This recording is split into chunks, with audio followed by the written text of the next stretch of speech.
beat grid, it seemed like it was off, man, and I can tell because when I was trying to mix it with something else. Okay. Y'all can see my screen? Yep, I can see it. Okay. Um, Let me see. So you said, so everybody, we just trying to find the one on the summer rain. I know it might be tricky. Summer I'm rain. about to get by my computer too. Carl Thomas. See. Y'all can hear this? Sir. Okay. Um, Yeah, and that jam. so this is the yeah, that red is really the one. So if I was to fix the grid, it would look like this. You with me, Ease? You can see everything? Yeah, I can see you. Okay, so edit. So I go edit grid.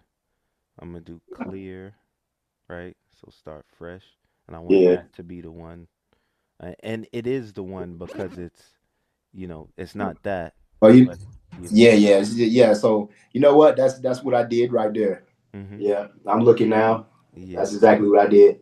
Yeah. So I set this as the one, two, three, four, right? And I could jump through with the beat grid just to make sure everything, the beat jump, sorry, so that everything Right. lines up. And then I do save, and I'm gonna lock that so that doesn't get reanalyzed. So Okay. to save So, is command, and you click yeah.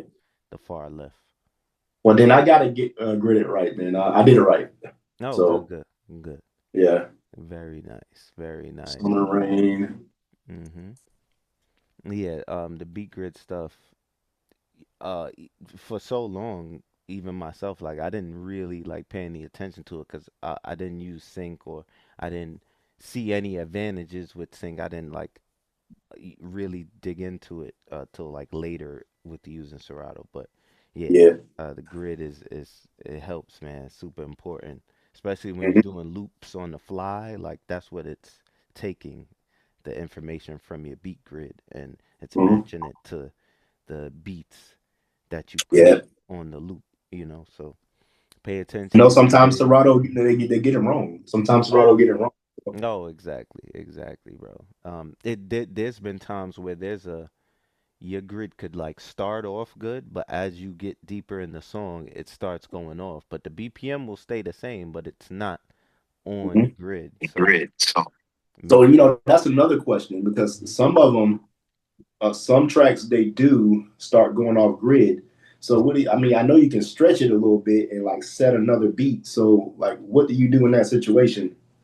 um well, in a situation where I'm live in a party, it's not you really No, no, can't no, no, do no, no, anything. no. It's not live in the party. I'm just saying like Yeah, you yeah. In know it's general, like drifting off. Yeah. yeah. So I'll either just like clear everything and start fresh, or um we'd have to like it'll take a while to like find the song, but Hmm. um I'll also just go in the grid like I don't know, maybe we could see something here. But what I would do is I'll go to that point in the song and I'll start like if everything else is correct, once it starts messing up, I'll click set there, right? So once I'm able to like make the fix. So Oh, bad let me see. shot. So I'm just curious. Let me see. But like, I'm curious, like, does it like kind of mess up the BPM when you start doing that, or what? Not if you go from where it starts, like not from if you Why would you go start from where the error happens, right? where it starts drifting? Yeah, where it Yeah. starts drifting. If you can get that right and continue from there and correcting, most of the time you're good. But if not, clear everything. I've done it many times. Also on songs that are that have transitions in them, you should be hitting set on every one, right? So Okay. once the beat starts changing, it's still one, right? So if it starts going faster, it's still one, one, one, one, one, one, one, right? So that Serato could make the change. And um Just throwing it out there for DJs. I don't know. We've talked about it before. If Play you're right there. using a transition track, don't have the sync on because it'll mess up. It'll be trying to sync to the song that is previously playing also while trying to make the actual beat transition. So pay attention to that, y'all. Okay. hmm Everybody good though? Handles, what up? My fault, Yo, brother. what up? What up? What up? I heard. I think you wanted to jump in. I'm not sure, but salute, bro. It's good to see you on here. Hear your voice. That's fire. Yeah, I know, I know. I'm multitasking, man. You know what I'm saying? I didn't want to miss the meeting, but somebody done hit me on 2K, so Oh yeah, yeah, bro. You know, listen feel me, in. don't mind me. Yeah, nah, listen in, chime in, play a game. Everybody, that's for everybody. Still got things you're doing on the side. You may want to um organize Serato or something. But I do have my screen open this time as well. If anybody has any questions, I have the screen share open so we could like jump right to it. But um, any topics y'all wanted to get into, please like have them ready. Throw them out there whenever you want. There's some things I did want to get into as well. I'm gonna jump in the chat and drop some things there. Shout out to everybody I spoke to last week, this week.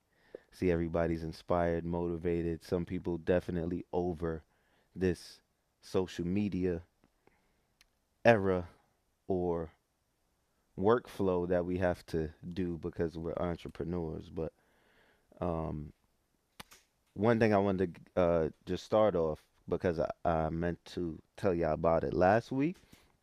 I did a um I did a history of hip hop class for my boy in his high school. Right, he's a teacher. He had me come in and there they had like different groups in the class. So one is like um, graffiti, one is DJing, one is breakdancing and MCing, right? And I was um I was just called in to like, show them the basics. I bought my phase, I bought my needle, showed them a real vinyl record. It was like for some of them that was the first time they actually even held the vinyl record, so it was just really really cool to see.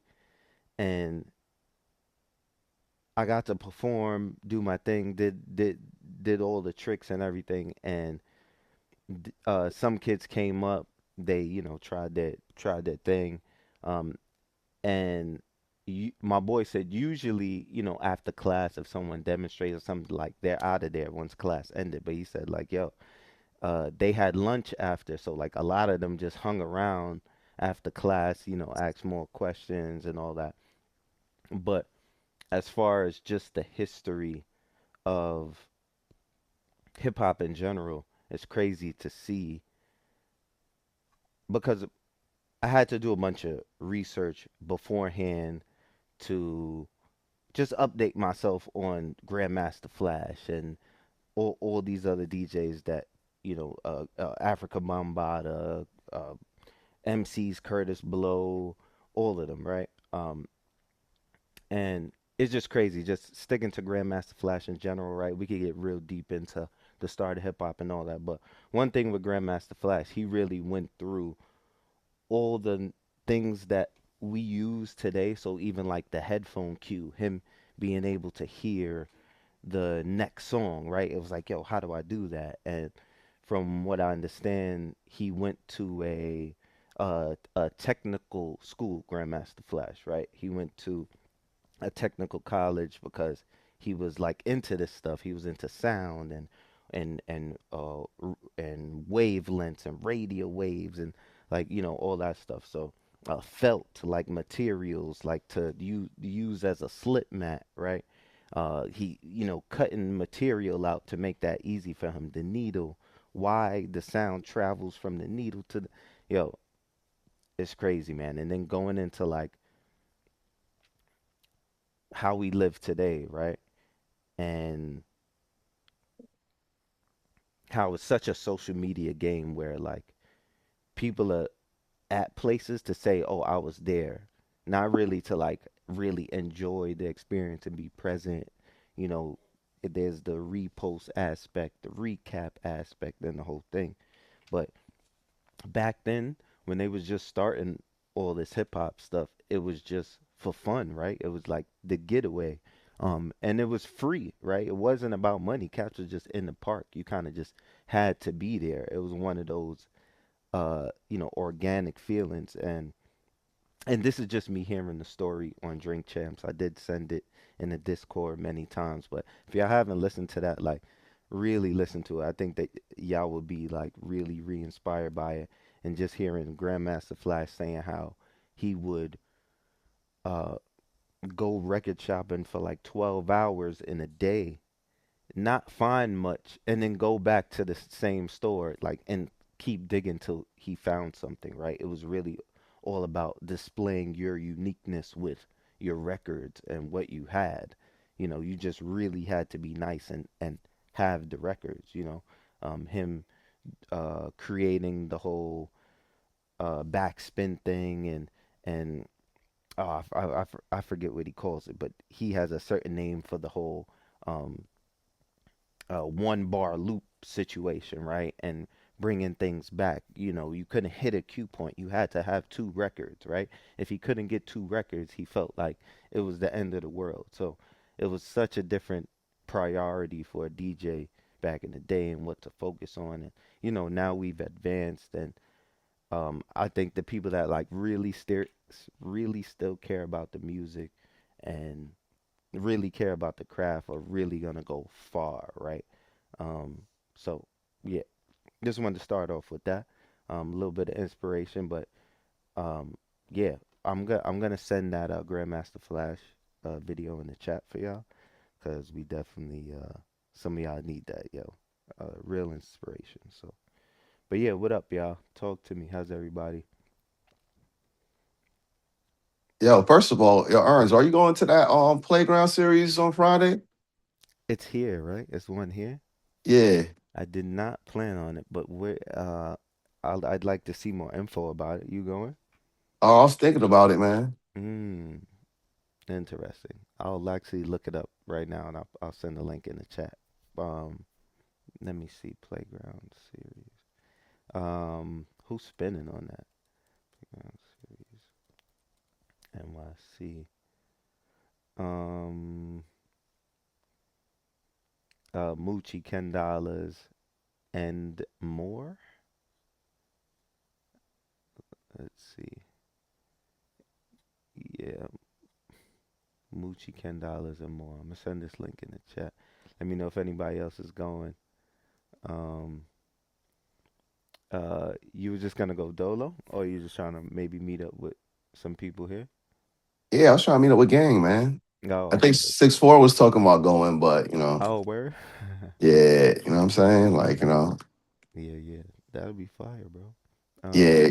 'Cause I watch a lot of YouTubes and stuff like that, but it's kind of dope to see it in town. mm-hmm. Oh, definitely. Yeah, yeah. I just dropped it in the chat. It says it's at 33rd Street, Oh, 3608 33rd Street. Yeah. This Friday, man, I got so much going on, bro. I got three events in one day on Saturday. I'm Yo, ready it's cooked. it's $61. For the ticket, Yeah. um, yeah, that's what it looked like. Mm. Yeah. yeah, How I know you the been? price is ridiculous though. Mm, Yo, go to Six Flags. That's yeah. crazy. I Deem, mean, so Deem, if you can, you could turn your mic up. Turn my mic up. Yes, just a little bit, just a little bit. or or I might come up on Saturday. Yo. Yeah, a little Better? better. Yeah, a little better. Um, yeah, yeah, 61. Wow, that is huge. I mean, they built their brand, bro. Check, check. Damn, I can't even hear myself. And we can hear you. We can hear you. Oh, Yeah. all right. Um, but they built their brand. Hey, I would say I think they deserve to charge that though. That's what's up. Yeah, yeah, Congrats to them, man. yeah. Congrats to Teams them. like That's I what's ain't up. paying that. Yo. I, hey, man, that's what's up. That's dope. Happy for 'em. Ernst, I'm surprised you don't Hey, got the speak your hookup, mind. Ernst. Speak your mind, brother. Ernst, I thought you had the hookup, Ernst. Not a playground. Phone with friends? Yeah, I got the hookup. Not in that playground. But I know some of y'all have watched the some of them DJs. What y'all think? What y'all think? The Um, remixes though. mhm. I mean, I think it's dope that they give you a whole the whole playbook. You know what I'm saying? Like the Track list. yeah, like because now Mhm. No, now you yeah. know what songs is which. Yeah, for sure, for sure. Because it was not always like that, and I think now it's kind of like there's like no excuse.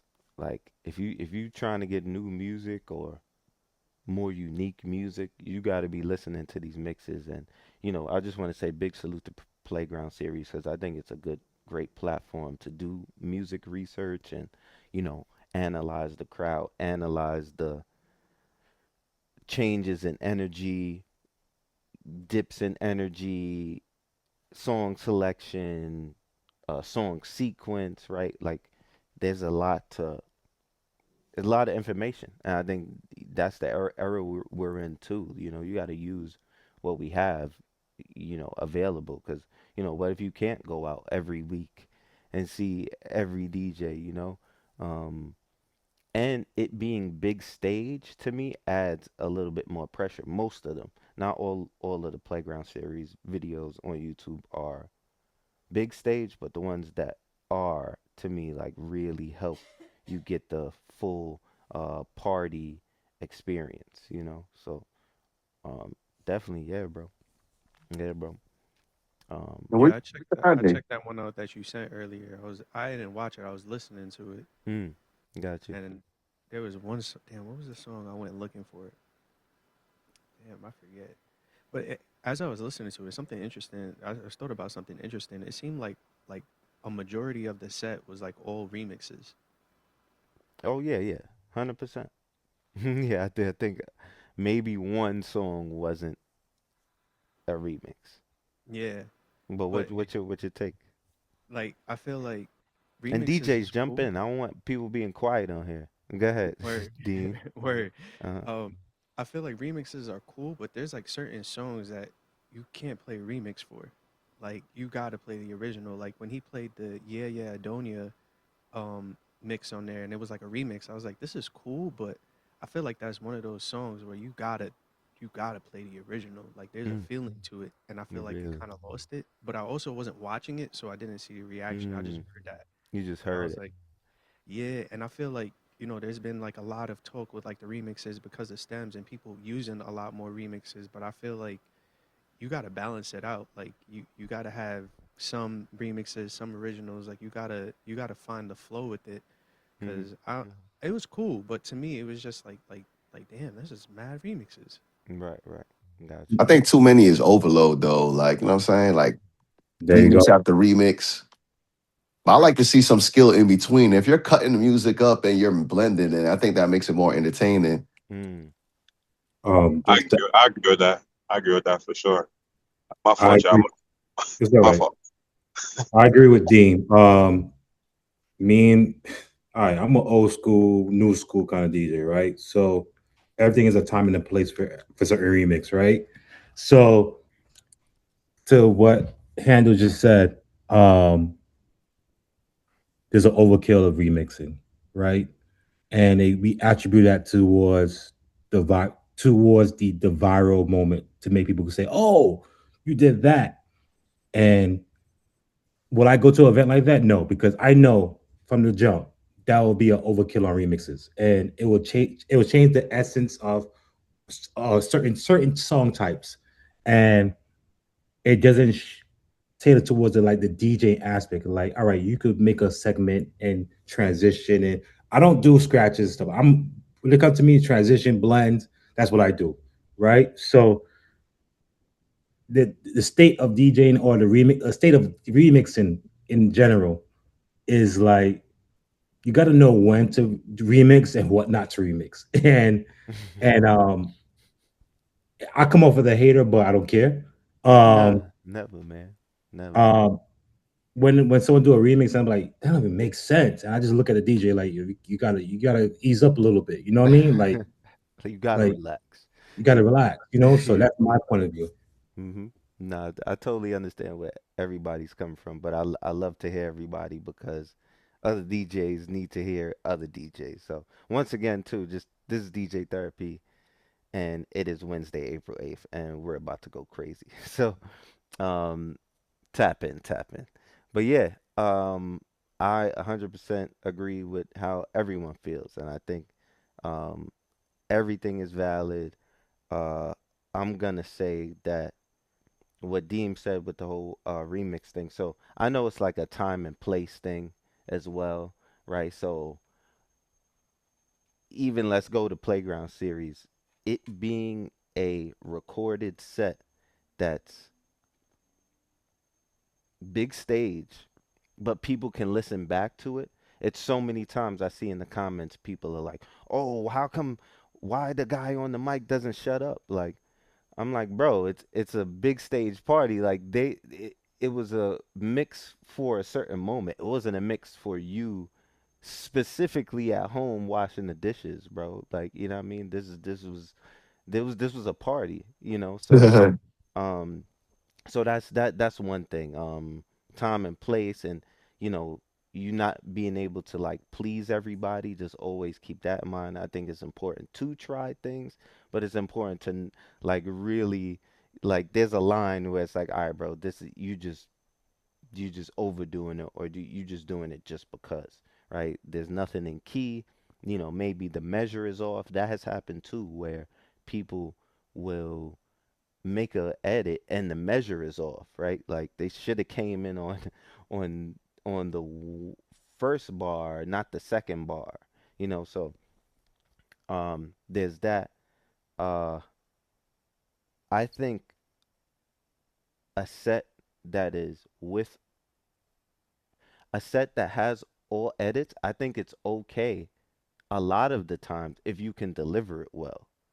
But when it's just overkill and it's just like edit after edit and like the the sequence you're choosing is just like, oh, we're going from dancehall drums to Nola bounce drums. Now we're going to Jersey club drums. Now we like if it's just all over the place, and maybe those are good edits that were chosen. It's just like, yo, you just put them in the wrong spot. You're just like, oh, I like this one to go here just because, right? Or just because I like this artist and I wanted to get to this first. Meanwhile, you could have saved that for later in your set or something, and it would have went a little bit better.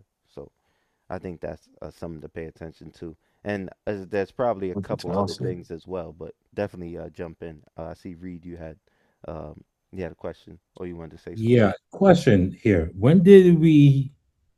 How did we, or when did we come to the point of having presets for the actual event? What happened? What took Interesting. place? When this become a acceptable thing?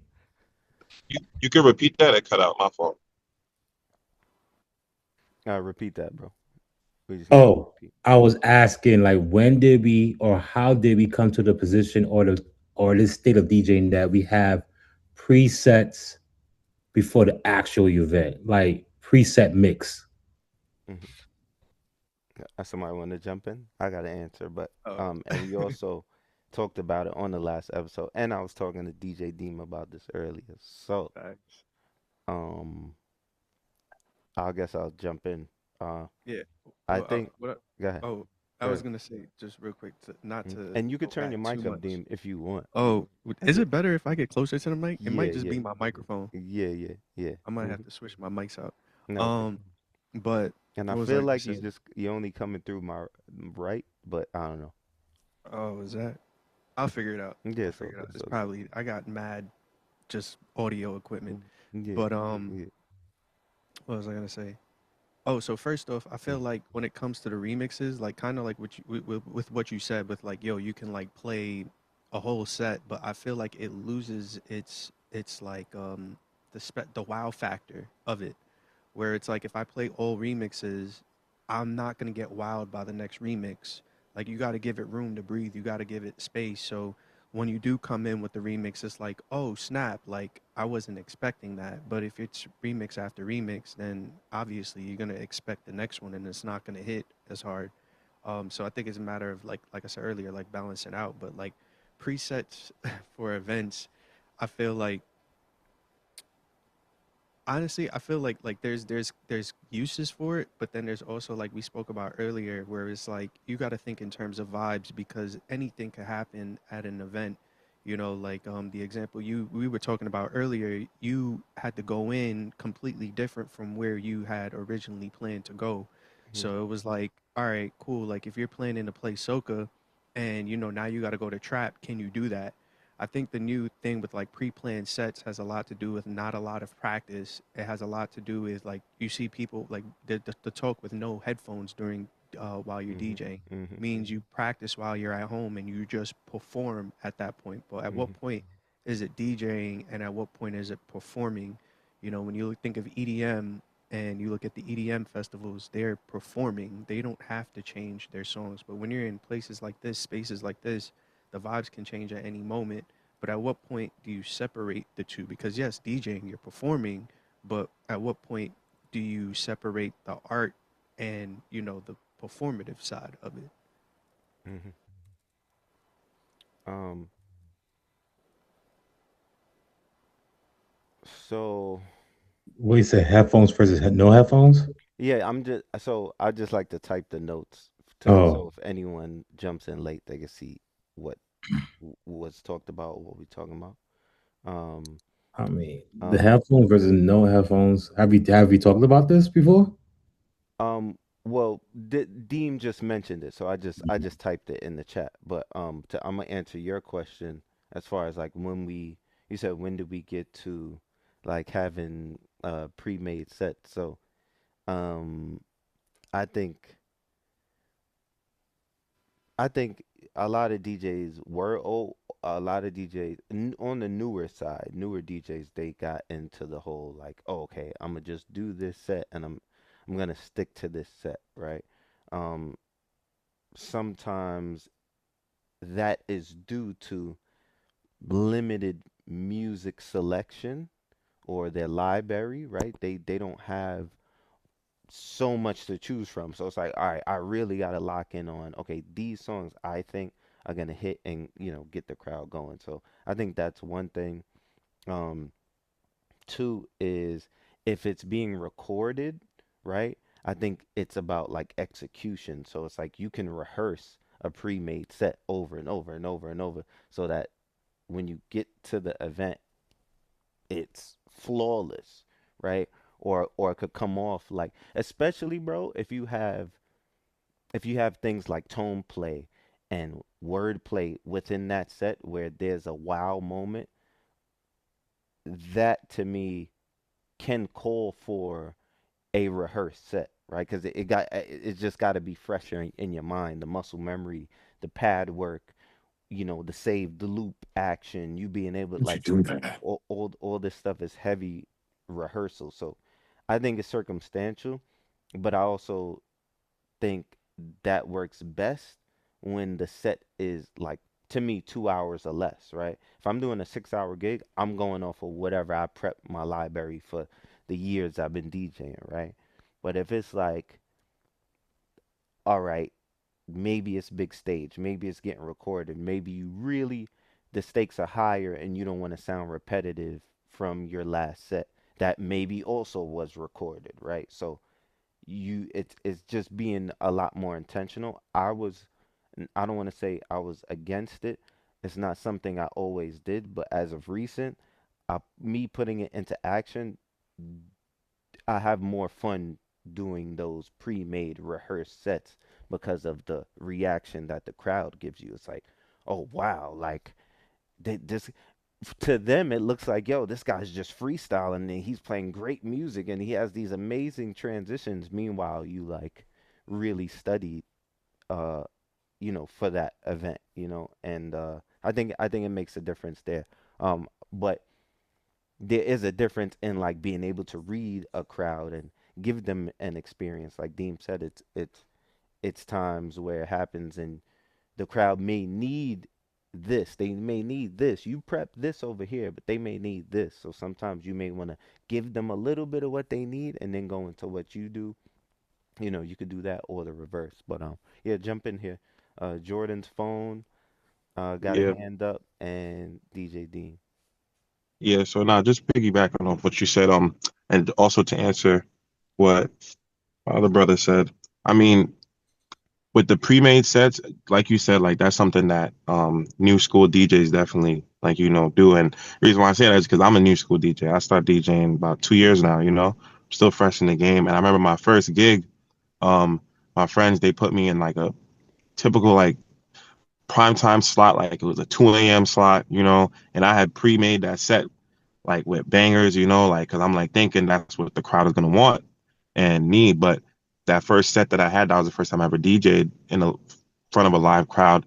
My head was really just down and focused on DJing, and the music I was playing, like it was cool, but like you could tell like the crowd wasn't really like messing with it. And even though I thought in my head pre-making it like this would be good, it's still like it didn't really work out as well. And my homegirl DJ A minor, she came on right after, boom, like, and she just sparked things up, And I think from then on, I realized I'm like, man, maybe I should not practice like pre-made, but just try to just practice freestyling. Like, just starting off the top of my head, like pick a vibe and just run with it and run with it, run with it. Because I love music.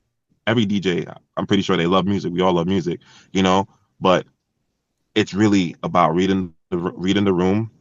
Like you can come with the pre-made sets. Some of my sets are still pre-made because I do recorded sets where like I'm DJing like on a platform and like I record it and we post it for content. And then when it comes to parties that I get booked for, I might have like some sets and like some songs that I can play from my pre-made sets, but I typically go in there, you know, just off of reading the crowd, reading the energy, and I think I've been trying to practice that a bit more because at the same time, you're not really a DJ if you can't really read the crowd and enter and engage with the crowd as well. So the pre-made sets, just to answer, like I think the pre-made sets definitely do come from that beginner DJ mindset. And it's also just like, you might have some stuff that you want to try out. Like Aaron said, you want to try out some stuff Yeah. and it does work. In some cases, like it did work for me, but that first time I did it, I never forget.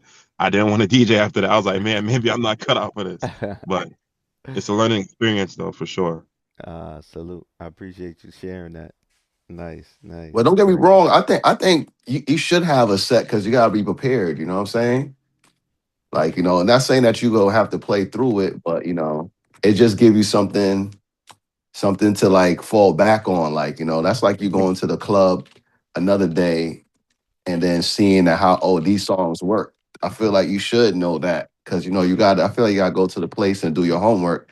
And once you got a set list, you know what I mean. Like you kind of just feel the vibe, but you got go to, so you know what songs will work because you've seen it work in that party. Mm-hmm. Yep. Yep. So Yo, I just think it just depends. Mm-hmm. Definitely valid. yo, by the way, my audio good now? Better? And better, but you still got to get closer. Oh my gosh. But I think I hear you through both now. All right, Yeah, cool. I hear you through left and right now. Yep. Um, Yeah, I you was good I was though. gonna piggyback off of both of what everybody said, cause like basically like with what you said with the doing a pre-made set, I we spoke about it earlier, and I said like I look at it more of like vibes instead of by songs. So like I have crates where like everything is organized like in a certain sort of vibe, a certain sort of feel. But when I'm in a certain situation, I'm looking at it as, all right, what vibe can I go into? So it's not, I wouldn't say that it's pre-made sets, but it's like, okay, cool. I know that I'm at this BPM and I need to switch it up. I need to go to soca, or I need to go to, we said like New Jack Swing, something like that. But within those, kind of like with what you said, we're pre-made and doing like the tone play and everything. I have like, I call them tricks. So like for me, like in my head, it's like, oh, I know I'm in this range. I could pull this trick off right here. And it's like I did the practice at home and I know that this works in this situation and I can go in any situation and utilize that. And I say that because like I feel like the most important job as a DJ is the song selection. Like that's what it comes down to at the end of the day. Like it doesn't matter what technical skills you have or anything, you could rock a crowd with just an iPod and a microphone if you know what you're doing when it comes to song selections. So I think like when it comes to like the pre-made sets, you kind of lose that ability. Because I did it too when I first started DJing. It's funny, it Serato wasn't like this. So what I did was, it was not like this, but what I did was I wrote down every song in my iPad that I was gonna play one night for a DJ set. And at one point, somebody came up to me and made a request, and it threw me off guard. Like, I didn't know what to do after that because I had everything already mapped out. And that's when I realized as well, like, yo, like, I gotta know my music. And like, I spoke to other DJs, and they're like, yo, the biggest thing is knowing your music, knowing your music. And I didn't fully understand what that meant until like I got really deep in the game. And I'm like, you gotta know your music. You gotta know what vibe it is. You gotta know the important parts of the songs. You gotta know, like we talk about music, and you got to know what BPM is at. You got to know what songs go with that song. If I throw a song at you right now, you got to be able to be like, all right, could go here, here, here. But I think that that also comes with practice, and that comes through over time of just being able to go in and out of songs as well. But Mm-hmm. song Mm-hmm. selection is key, man. Right, right. Yeah, nah, I feel that. Just you, thank you, Dan. Appreciate that. When we'll definitely get to you. I just wanted to say, as far as the song selection, and we were talking about, you were saying, yeah, every song was a remix. I'm just saying, I I can appreciate, right, where some songs are re-drums, right, where it's not like that they didn't take away the melody, they didn't remake, anything like that. They just added or layered more drums or switched the drums. Maybe they just made it into Nola bounce. Maybe they kept the same exact BPM and they uh or didn't, but maybe they made a Mapiano. Um Something in the same range. Like I could appreciate that. To me, that's where it doesn't sound, if it sounds familiar, it doesn't seem so, oh, it's this mix is remixy. Like if it sounds familiar and it's just a redrum, I think you get more of a pass. When it's like back to back to back to back remix specifically, I could understand that frustration. But again, maybe somebody could deliver it a certain way and it sound better, but I think that is one of those issues, where, but also, bro, it could get excessive too, where someone is just like, it could be just back to back redrum, where it's, you know what it is, Deem? I think it's if things change too much, that's when it could get excessive. If it sounds familiar, like, okay, this is the song, the drums are a little bit sped up or some, but I think the more you change and the more people are just dumping SoundCloud edit after edit, I mean remix after remix specifically, that's when it could get a little bit crazy. So I just wanted to say that, as far as the song selection, and that's why you got to be like super intentional, because I'm thinking about energy. I'm thinking, and even as far as the planning ahead, I'm saying, like, yeah, it's cool for the 1 2 hour sets, but it's not an easy thing to do. Like if it's like, okay, we're on soca, but it's like, damn, like Deem said, how do I get to trap, right? My set start, the one I plan starts off with trap, so maybe if you have to pivot a little, maybe plan, make a crate, or make that transition in your actual Serato, before you start that set, where it's like, okay, I'm gonna give them this, but right here, like, I'm gonna add that soca song that goes right before my set starts, at the top, so I know, okay, this is where my set is gonna start, right? So, preparation. But we'll get back to me. When jump in. Yo, what's up, guys? I don't know. I guess I'll just say a few things, like in terms of like just piggybacking off of like the edits. Like, I do agree with Ernst. Like, I think it's cool if you got the re-drums, and certain edits are like kind of like really off the wall and very experimental. Um, So I guess you just have to be careful with just like, when you're playing them. I feel like if you're headlining, right, then maybe like definitely be intentional about the edits that you pick and choose or whatever. I do feel like opening an opening set, the rules are a little bit different because it's like you're opening and you're just trying to create a vibe. And so even if you have a edit that's like kind of off the wall a little bit or whatever, as long as it's like interesting enough, right? Like, I think it's, I don't know, I think it's cool if you can throw in those, sorts of edits and, every now and then during the opening set.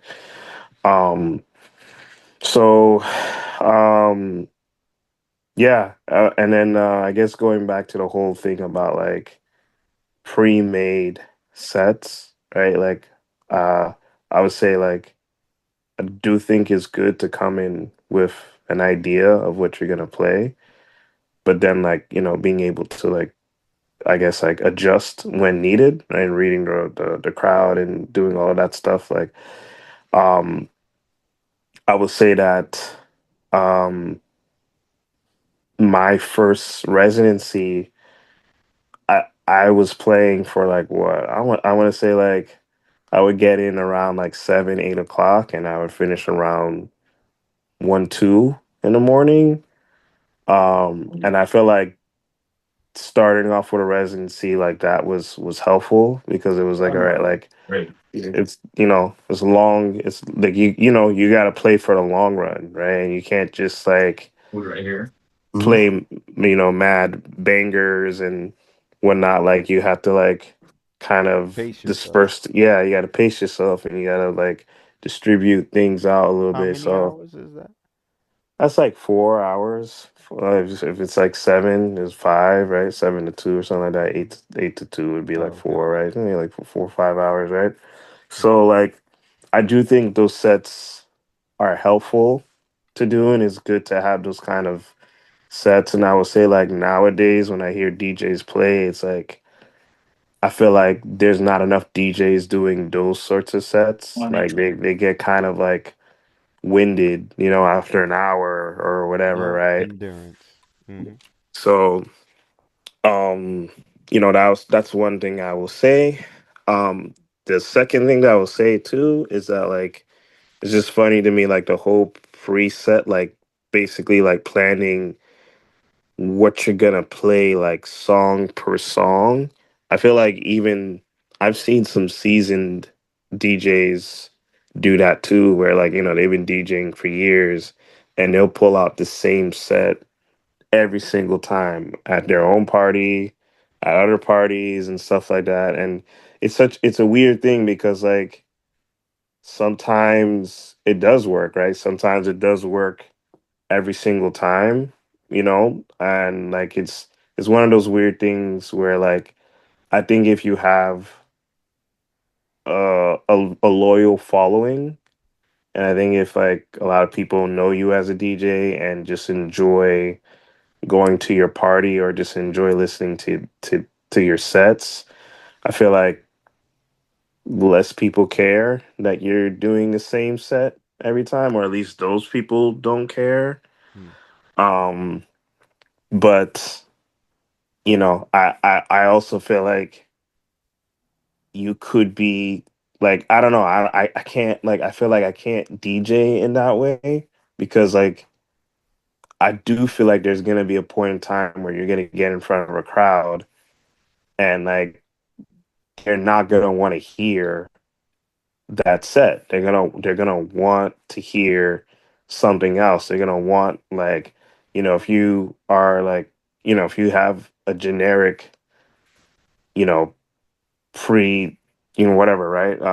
Set that's like designed, right? Maybe you're hitting like top 40, but like maybe you're not hitting like some of the deeper soca cuts, right? Or I don't know, something that like the crowd wants. It's like they're not like, I don't know, they're not gonna be satisfied. So it's one of those weird things where like I've seen a lot of like sets where like they clearly like to me they are, you know, planned out in advance because I've heard them like 10 times already. Like Mm, I know what song they're gonna play like right after. mhm, Um, but I've seen a lot of moments where people don't complain about that, right? And then but then I've also seen moments where people, you know, do complain, right? So I don't know. I feel like it's very mm, situational, and I get both sides of like if you know something works, then mhm. like you Go should for use it. it. Yeah. Yeah, but at the same time, it's kind of like I don't know. I feel like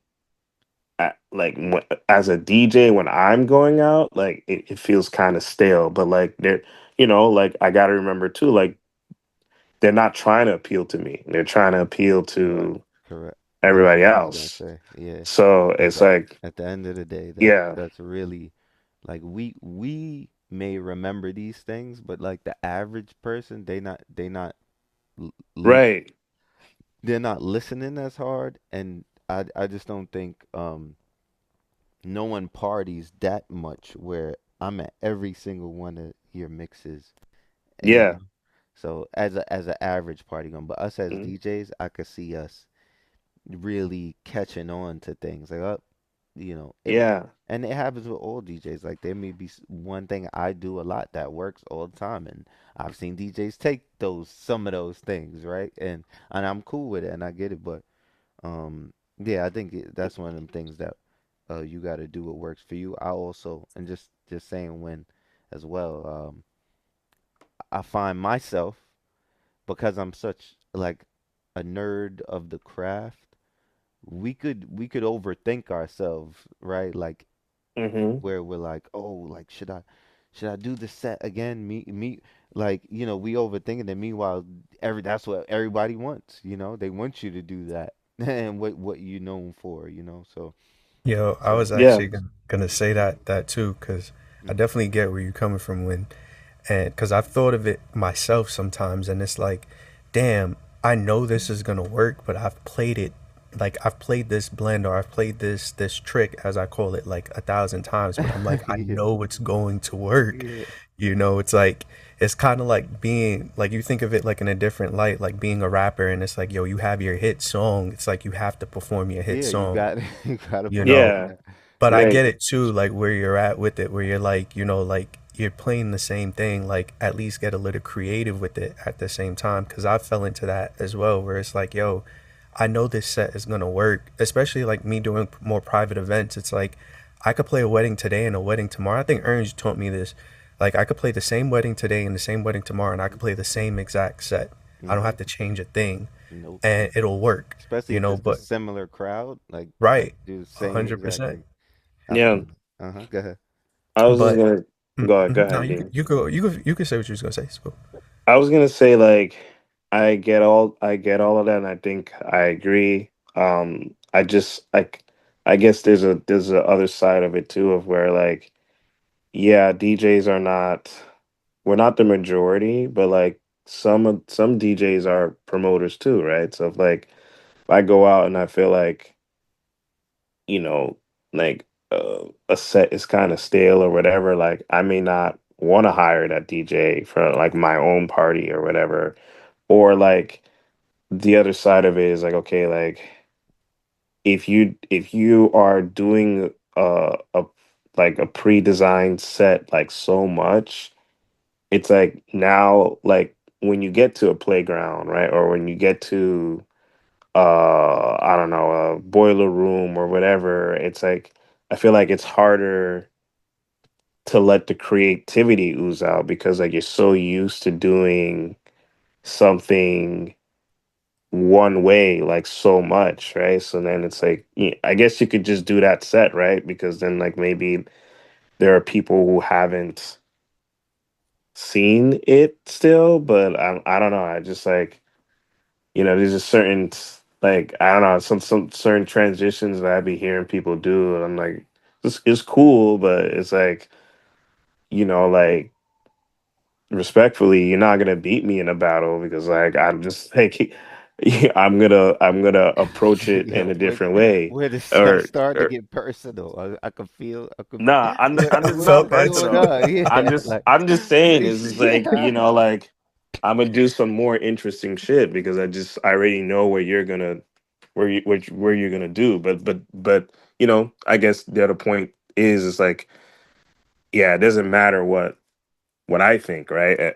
To some degree, right? It's like if Mhm. the Nah, bro, crowd is you wild, right. You right y- though. Like, You're right, but yeah, yeah, at the end of the day, it's like, yeah, the focus. You put the focus on you. You just kind of got to use that data that you have, yeah, especially if you're like bro. on the I'm build I'm with gonna these people or something. I'm gonna give you the mindset that I have when I go out now, and it's more of like when I hear other DJs, I look at it now like, yo, I'm nice, like I'm really good. Like that's how I look at it. It's not a matter of like, like he's playing the same set or that transition wasn't good. It's just, oh, I know how to DJ. I'm nice. Like I could get on this set right now and be able to kill it.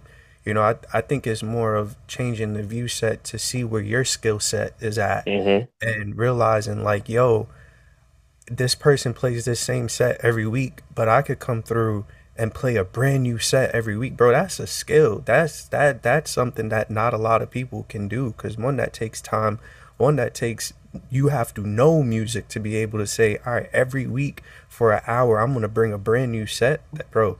If yeah, somebody can pull that off, like that's amazing.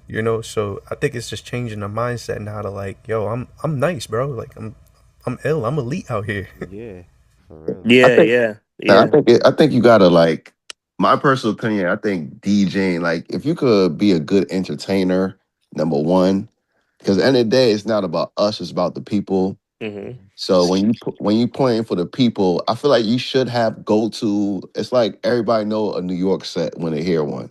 Hmm. You know what I'm saying? And if you know the crowd always gonna hit to that, that's like your quick go to when you got like your quick mixing, like you got 8 songs that you quick mix.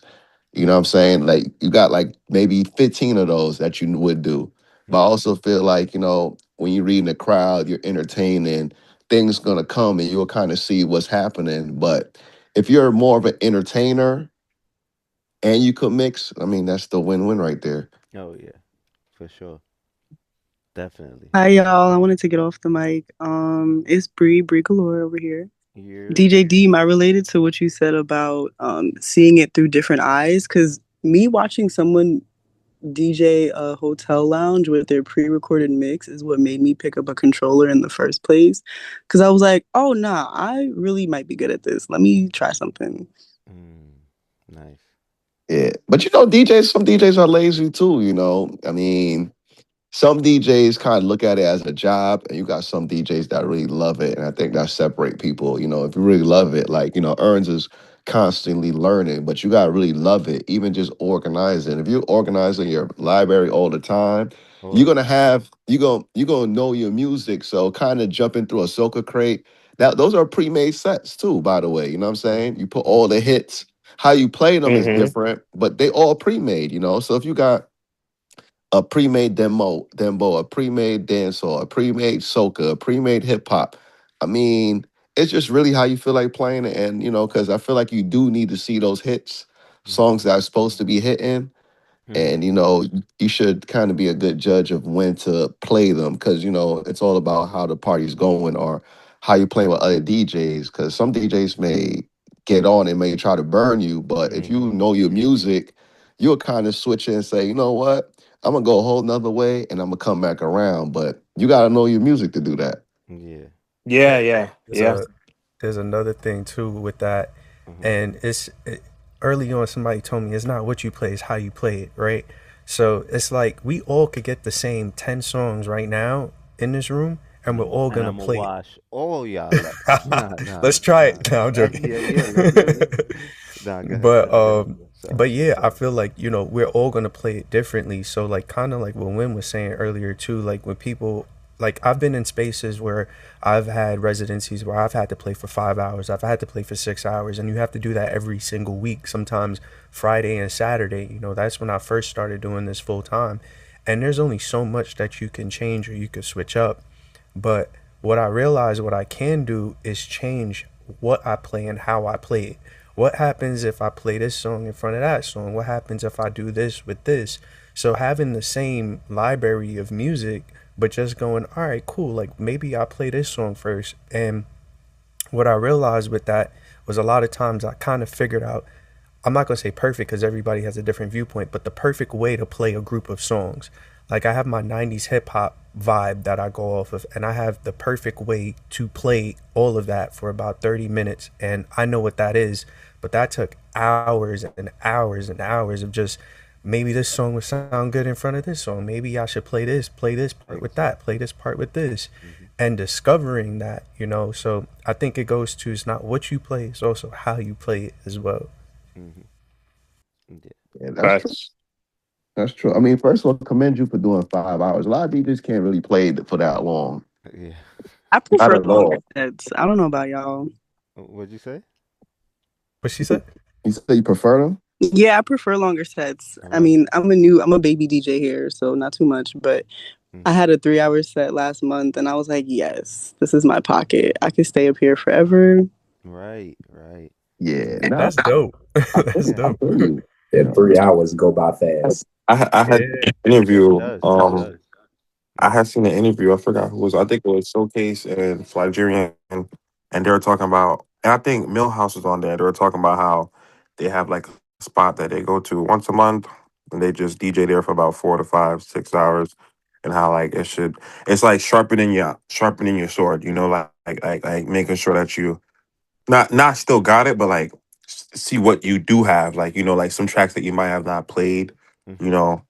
I get booked for like maybe a baby shower or like actually that's kind of different. I'll probably say like a any type of adult party like for like 4 hours. That's a way for me to like open, get things moving. So it is longer sets. That yeah, I would say longer Yeah, sets are really beneficial for that. Mhm. builds it, character. Builds it's character. Yeah, Yeah. that it's part. good. It's good to do because it's like I feel like a lot of DJs nowadays like when you see like 8 DJs on the bill and they're more or less doing the same sets. It'd be crazy. It's like nobody knows how to open. Nobody respects the Mhm. opening set. Mhm. Niggas are playing fucking I don't know, Benito. take me through there like the first 30 minutes Mhm. of the party or something like that. Mhm. Or swag surfing. Right? It's like like this is but I think it's part the issue is unpreparedness and probably maybe lack of experience or just like not like just not digging enough.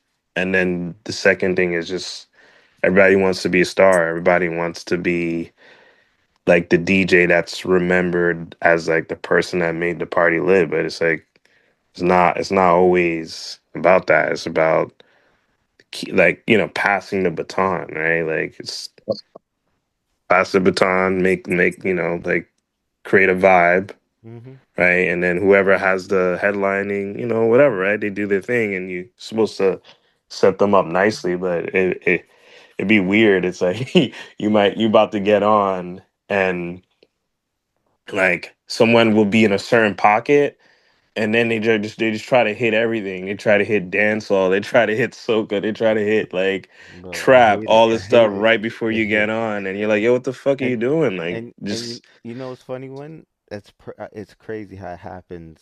Like if you've been out here DJing, it happened to you. Like that happened to you, and it's like, how does that happen to all of us, bro? That This is means like weird. It's it's weirdo wicked behavior out here. too. That means It's yeah, like that means it's wicked out here, bro. Like Yeah. people I really. ain't gonna lie. I kind We of are like it. doing I kind of like when DJs do that though. I ain't gonna lie. Yeah, I soca. really don't care, but it's just like 'Cause I just be like, why, bro? Like for the people, I'm just like, why do that? Like one main thing, and my fault, y'all could jump in. It was I forget who it was. No, I forget his name exactly. Face I know, but like anyway, what I notice is the whole like, bro, you don't if you about to get off, bro, you don't have to play the biggest song, the hottest song, like as your outro, right? Like I I know think, exactly who you're talking about. bro, Yeah. I swear it was Drop like the name, man. Stop I playing, man. nah, I'm not. I swear it was the Not Like Us year of Kendrick, and it was just like I wasn't even was I gonna start with it? I wasn't gonna start with it, but I'm like, okay, like my set. I think it was the closing set anyway. So I'm just like, all right, I'll probably eventually have to get to that, which is cool, right? But it's like, bro, your last song, you're gonna have everybody on 10. Now we got to be switching Serato and doing all that. Now it's like it's such a like the timing. So I think in general, I'm just saying with certain songs, like the timing does matter, right? Um, or it could be better at certain points. Like if you save a song, it's just you're basically saving excitement, right? That's basically what you're doing. So now it's Uh, a different time, and I know I don't care. Songs can get ran and ran back, and it's all good. I think that it is a different time, right? Where DJs are, uh, they're focused on their set and their shine and all that stuff. So they're not DJs are not going into the party like, yo, they not hitting me up beforehand like, yo, bro, like what are you gonna play? Like I don't want to step on your toes, and I'm not hitting them up like, yo, bro, what are you gonna like? It's just like, yes, it's a free for all. Yeah, we can get an email that may say, oh, yo, guys, around these times, if you're playing early, you may want to stick to this, or later, you may want to dig into this. If you spinning I earlier, you may respect want that to shit hit some out. B sides and all that stuff. But at the end of the day, when DJs got all these people in front of them, their mind could change, and they might be like, yeah, I'm gonna do this and I'm gonna play it right. But once you see that crowd, then it's like, whoa, like, and the lights and the cameras, it's like, yo, nah, I'm gonna do this. I'm playing the Yo, biggest song right either now. either You swing, know what I'm sink saying? or swim. So yeah, but Sink or yeah, swim. go, I jump was in, gonna jump in. say, wait, was somebody talking? Yeah, yeah. No, Somebody want to no, jump in? no. I was just saying how you sink or swim. You know what I mean? Yeah, sink or swim, bro. Like, so yeah. I was gonna say, like, kind of like with what you're saying, but backtracking a little bit too, with like the longer sets. I Hmm. feel like long sets are important because you understand energy and how energy transfers throughout the night, Hmm. and that is You're so in you're in important. full control, Dean. Like Full about control, yeah, Mm. because you got to know how to build it, how to bring it back down. You got to understand all of it. Because I think my longest set was 12 hours. And it's like you got to really figure that out. So now, when you come to an event where you're playing with other DJs, you understand that whole energy transfer, that energy control. Because hmm me personally, if I know somebody's coming up and they got their laptop out, I'm in a certain pocket, I try to stay right there wherever I'm at so they can decide what they want to do with that. And it's like Exactly. I'm not gonna switch genres, right? Sometimes I've even been like, yo, you want me to stay here? Like this is cool. I'll make sure because I'm like I want to make sure that this transition is good, not for me and my ego, but for the people out there and for this other DJ that's here. I want if he look good, I look good, and that's Yeah. how I look at it too. Yep. What up, Shaq? Yo, what up? Yo, what's good? Yeah, what up, what up?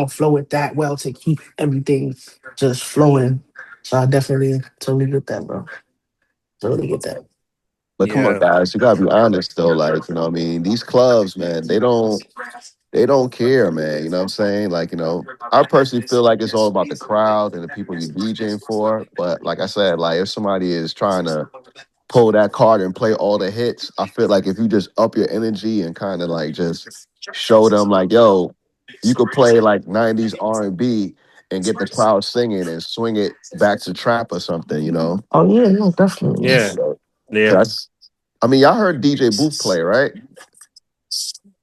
Who? DJ Nah, Booth? not me. I'm sorry. Mm-mm. Yeah, Booth is a good DJ, you know what I'm saying? But he's a type of dude, you know what I'm saying? When I heard him play, got play with him, he kind of like how way he talk on the mic before he play a song, like you know the things he's saying. The crowd is already hyped. You know what I'm saying? Like you know the DJ before, which I was DJing before, I had them hype already playing whatever. But he came on and kind of was just like you know talking to shit or whatever. The crowd is already hype. And the shit that he would say on the mic, like it was just real creative. And then he just going through R&B songs, and they were just singing like a motherfucker. You know what I'm saying? So it's so much music to me. Like, you know, I just feel like you could just jump anywhere. As long as you could control the crowd and talk to them, like, and own them, like, that's the main part, in my opinion. That's true.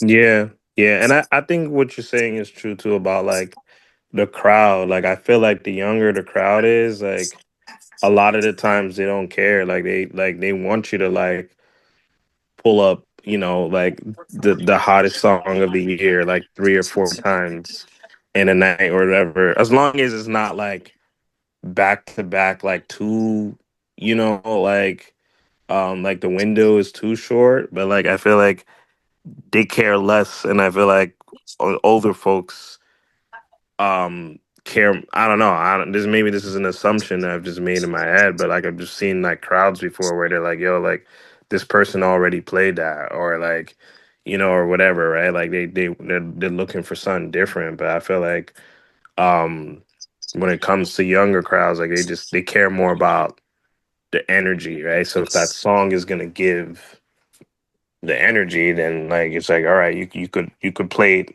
it again or whatever. So Yeah, that's like Finito. If you play Finito in the beat, like when there's only 40, 50 people in the club, and then you play Finito when there's 150 people in the club, it's just gonna hit different. yeah, yeah, yeah, It's just yeah, gonna it's just yeah. an obvious thing. Like it's just gonna hit different. You know what I'm saying? I don't know if that's a song I'll play for 40 people, though. I'm gonna wait for it to be packed for that one. Ernst, you muted, by the Yeah, way. You muted, bro. but niggas be doing that though. They will do that. They will like they'll just they'll panic. They'll see some people in the beginning, and they'll play some shit like that.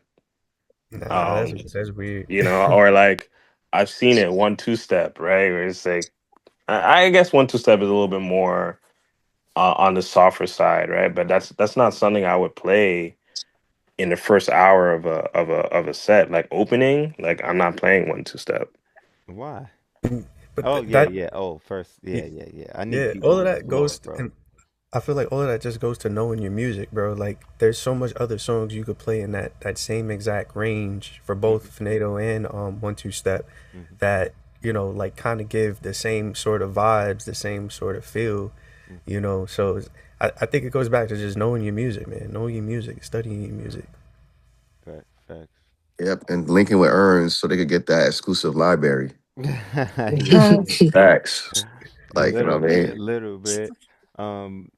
Talk amongst yourselves. I need 30 seconds. I gotta change this battery. Um, but what I wanted to get into, just start y'all off too, um, was headphones.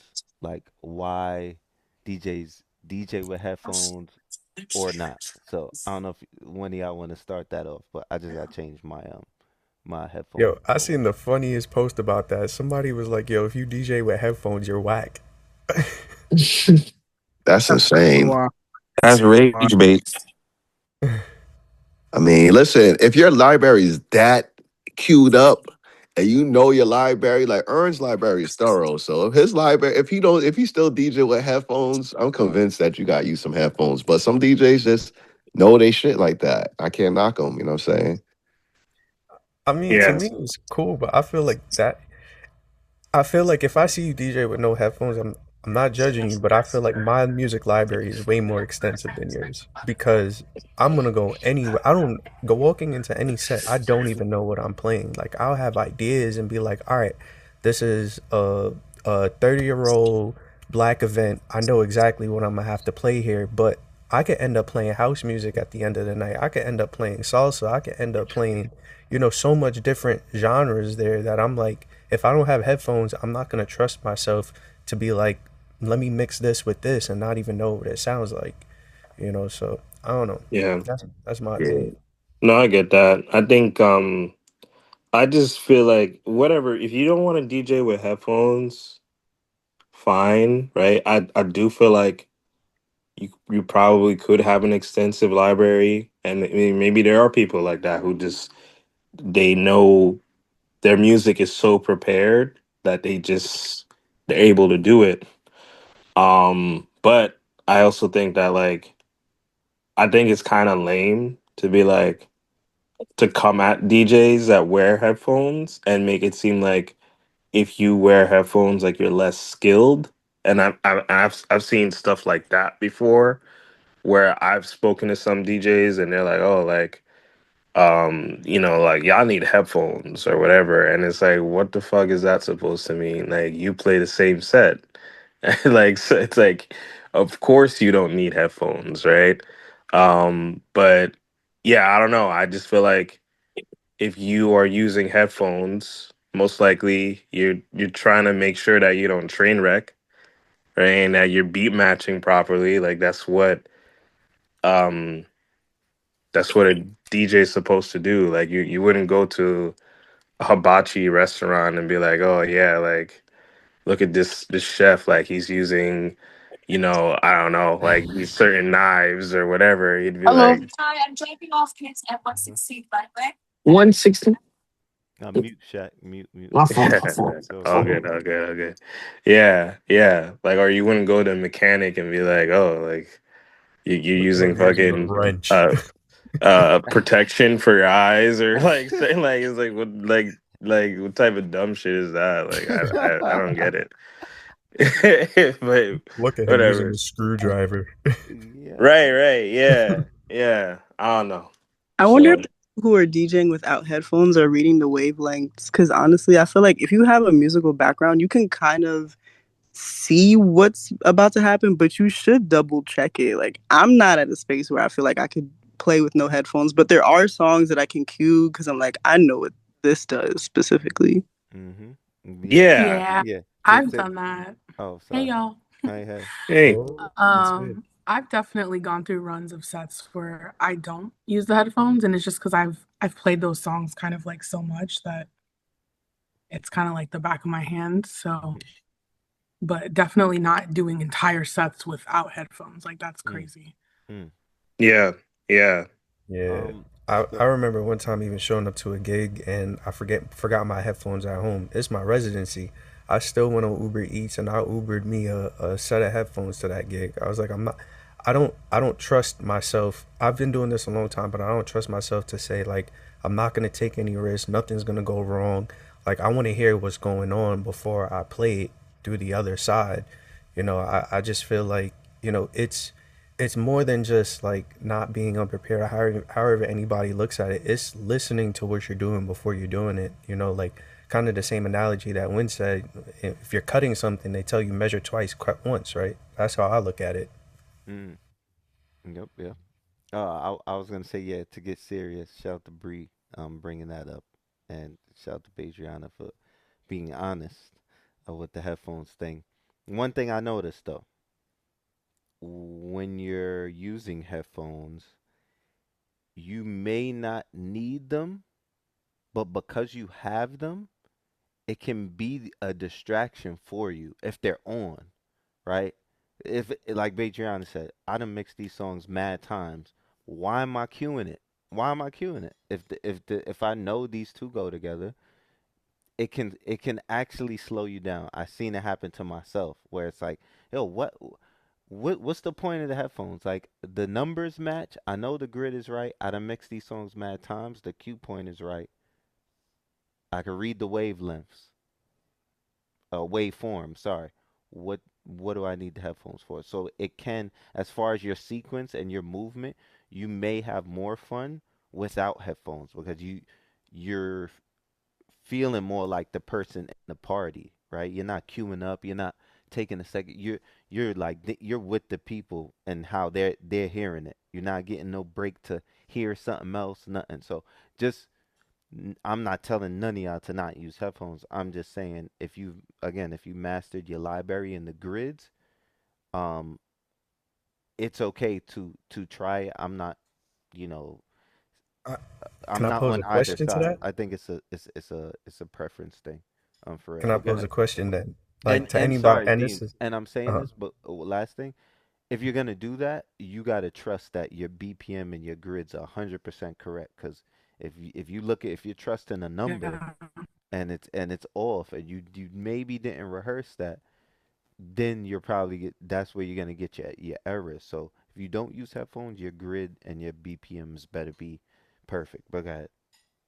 it's funny you say that because I have never adjusted any of my grids, but Really? yeah, yeah, I can't even use sync because it doesn't sync. Like Yeah, yeah, everything exactly. is just, Yeah, no, you yeah. gotta do your grids. But It'll I change your for life. anybody, yeah, But go you ahead. gotta show me how to do that, bro. Yeah, But I'll show you right now in a second. But go ahead. I'll show you towards um, the end. I want everybody to jump in. so Go, my go. question was just like to anybody that doesn't use headphones or like you prefer not to use headphones, do you find yourself going to the same things that you're used to, or do you find yourself taking more risk, or would you even take more risk in a night if you weren't using headphones? Yeah, I'm not taking a risk. You said you're not? Nah, that's why I'm leaning towards the headphones a lot most of the time. Yeah, Yeah. taking way less risk for sure, for Yeah, sure. it's for But me it's definitely stuff that I have played before. Maybe not necessarily the same sequence, but sometimes don't kill me. Sometimes I'm like, okay, I just need a little bit of a break from like going overkill and like so I just need to play stuff that's like I know it and it's like a little bit mindless. But mm, yeah, I'm not taking as much risk because it is stuff that I played before. mm. Yeah, that's a good question though, Dean. Word. Uh, I'm I rather, be using headphones and if I'm not gonna use headphones, trust me, it's probably a shorter set. If I definitely don't have them on, that means this set was super planned. Me, if you see me with no headphones, that means I know this set in and out, and it's probably a shorter set. But 3, 4 hours, 6 hours, no, I'm gonna get bored if I can't like listen, experiment. Mm-hmm. I'm gonna want headphones on for 6 hours. But in general, I noticed that even with me in general, even if the set is 6 hours and I'm playing a certain sequence, it's like I don't need these 10, 15, 20-second intervals of me queuing. I don't need that. I mean, yeah, I don't need that. I could just wait, or I could just um I could be doing something else. Um I could use that for like a tone play moment, or a chase moment, or a beat juggle. I don't know, but like there's such a difference in, like, imagine, right, like all that, those 15 seconds, 20 seconds, 30 seconds of trying to cue something that adds up right throughout the night. So imagine you had a whole 20 minutes extra to like do incorporate other things, right? Or even if I'm at Kane's, like that, all that extra time I could be queuing other things, or correcting my years or my library. Like, there's so much more you could be doing with the time. So it's just throwing that Yeah. out there. But yeah, great topic. But it's something I did Yeah. notice. Cause even watching y'all, respectfully, if I'm watching y'all like at the gig and me seeing y'all with the headphones on, and y'all are like this, and queuing, and it's kind of like watching y'all cue stuff is distracting for your video, for your content, right? It not, and I'm not saying y'all, like the people in this room in general, DJs online, if they're doing something, the performance comes off better if they're not taking that time to like make sure and all that. If it looks seamless, it has more share value and more performance value if you're watching a DJ. So something Yeah, to think about. I agree. Yeah. Um, I'm curious if anybody has any thoughts on the types of headphones. So like I've seen the ones where they're just one ear, right? So they're not like on your head constantly. Oh, the Nick Um Seal headphone, telephones. yeah, like the yeah, those or like the in-ear versus the, the ones DJ that ears. earns, yeah, the Get one you some that, interviews, man. Hmm. yeah, I think I'm I gonna got have to. Shores. In ear definitely sounds better. Like Mm. I think yeah, because I think the Shure in ear I've headphones, seen. Hmm. like Uh, monitor headphones. Yeah, They in ear. sound very different from the over the head headphones. Hmm. Yeah, Absolutely. it's definitely a different sound. Go ahead, are you yeah. talking about these right here? Those are the Yeah, yeah, those are the yeah, that's sure it. sure ones, right? Yeah. I hate Yeah, yeah. 215s. I hate to burst your bubble, but I'm gonna go against it. Yeah, yeah, What? yeah. I need Yeah, everybody to be honest with their opinion here, because I got an honest opinion too. over the ear is way better to me. You get more of you hear everything, all the dynamics, all the sound. You hear everything. It's more clearer. And this right here is not good for clubs. I don't think it's good for clubs. But that's just me personally. So I'm pro. I've been in ears since like 2016, maybe 17 for a bit, a while now. One of the reasons that I'm pro in ears is also because of air protection. Like with what we do, we're around a lot of loud music a lot. And like the thing is like that once you start losing it, it don't come back. You know, if you get tinnitus in your ears, it does not come back.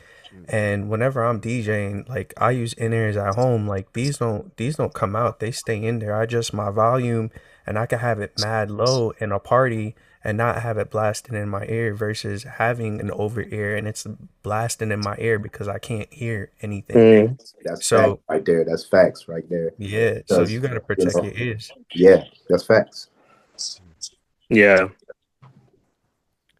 Um, I think it looks Have better you too. guys DJ'd with? Wait, Sorry. I think he was breaking up. say it again, Bejan. Yeah, I was good. gonna ask, have you guys DJ'd with earplugs in, like with the headphones? No, I never have, to be honest. I didn't hear it. Like what did she say? Like, has anyone DJ'd with earplugs in their earplugs while having Oh, headphones, oh man. or I the don't think music I in? can hear the music like that, man. I don't know, man. Like earplugs? Like It's you can't hear the possible. music? I don't know. I've never done it, but I'm sure it's possible because Yeah. earplugs only like reduce it. It doesn't like completely like you don't Black it hear out. not Hmm. Mm. hear. You're right. Yeah, Never, I never I never did. thought of that. I feel like it take away the feel a little bit. That's what I feel like. Yeah, I never me, tried it. No, I me don't know. I too. ain't gonna knock it. I don't know. I use air. I've gone to parties and put my I have my earplugs on my keys and I'll put them in if I'm at concerts. I put them in like I don't mess around when it comes to that because like you can't play with your ears. Like if you really love what you do, like you don't want to have tinnitus 5, 10 years from now and you can't even enjoy this anymore because you hear it ringing 24/7. You know, it doesn't go away. Hmm. Yeah. Yeah. No, I feel that. So good evening, everybody. I'm new to this. Taj McNair. I'm really appreciative of getting all the knowledge that y'all are sharing.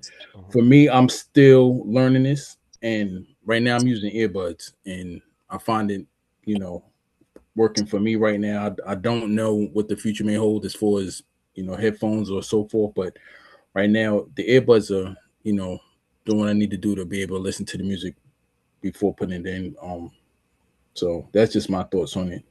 So We'll see where it goes from here. But right now, the earbuds are working for me. Mm. so I was gonna say like like DJ Melstar, like he has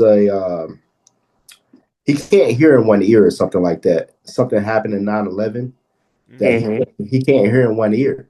Wow. But like he can perform a whole set without headphones Hmm. or anything. And I think that's amazing. You know what I'm That's saying? Like, you know what I'm saying? Like Crazy. he Wow. don't I didn't know that. he don't have to hear all the Wow. music. Like he just go off of the feel. Yeah. Mm-hmm. Yeah. Man, so Mel Star was And just in heavy Chicago preparation. last night, and you are totally right, Ease. He literally performed his whole set with no headphones, and everything Yeah. was just Yeah, it's amazing. Like he can only hear out of one ear. I don't know if y'all know that. You know what I'm Oh saying? wow, wow. But like yeah. that's a fact. I didn't know that. Wow. Yeah, sick man. Yeah, protect your ears. I'm I was gonna say I have both. One of my favorite over the headphones is these. Pioneers. These are so I like I like these, but like my favorite is also like over the ear, by the way. Like the cup has to be like it has to be over my ear. It can't sit on my ear. It has to like so as long as this Create is a okay, seal. I'm good. Yeah. Now, Yeah. this model is what is this? Sony or Mackie? What's this logo? Yamaha. Yamaha. Oh wow, Woo! Who Yamahas. said that? Who got that? that was sounded That like Win. that was when? When? It also says it When? on your on the sleeve. You're a good kid, Look at the D. sleeve. If you look at the top of the sleeve, it says Oh, Yamaha. when? Look at this guy. That's Look at that. Yeah. Yep. But these Yamahas, I love these Yamahas. So this model and even the model under it's one, the sound is really good. These are like around 150, I think, or like some 180, something like that. But to me, these are worth it. Like I don't want to get the Pioneers. The Pioneers is too small. Like nah. Um, but reasons, yes. Elements as far as like the bass, if I'm like really making an edit, like, and I want to feel the bass, like I need this because it's gonna be more like a rumble, like around my ear versus like just something, just a low frequency inside my ear. So, um, I like these for production, or listening to music. M- I only really use these if I'm doing some sort of lesson where I need to be hands free and I have to put this mic on. This mic is separate from these headphones. So like uh it as far as comfortability, the in-ears work when I have to use a headset. That's it. That's my reason. So So that's I the other. think those. I think I'm sorry, Dean, Oh, but mhm. you I good? think those work the same as in ears because those block out sound around you too, Yeah, just the and same as the I in don't ear. yeah, but in a party setting, I don't want to block out sound totally. Like I want to hear what's going on. I want to hear So you can still I hear, like you saying, you can still hear everything with those on your ears. well, I'm when I have these on my ear, I'm gonna put one on and one off. So Oh, it's okay, okay. you know what I'm saying? It's gonna be like that anyway. But Yeah, the fact that I could move around, I don't have to like hook it back on my ear.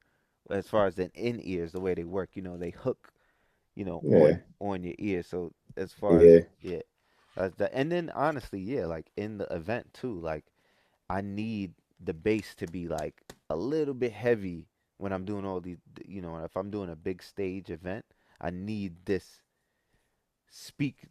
louder speaker, this bigger speaker. I need that. So just Okay, a preference thing. I was yeah. gonna say for you, Ernst, if you were looking to like for production wise, like at home, Hmm. um, I'd recommend going like a pair of these open back headphones. Have you ever heard of them Oh, that before? looks fancy, man.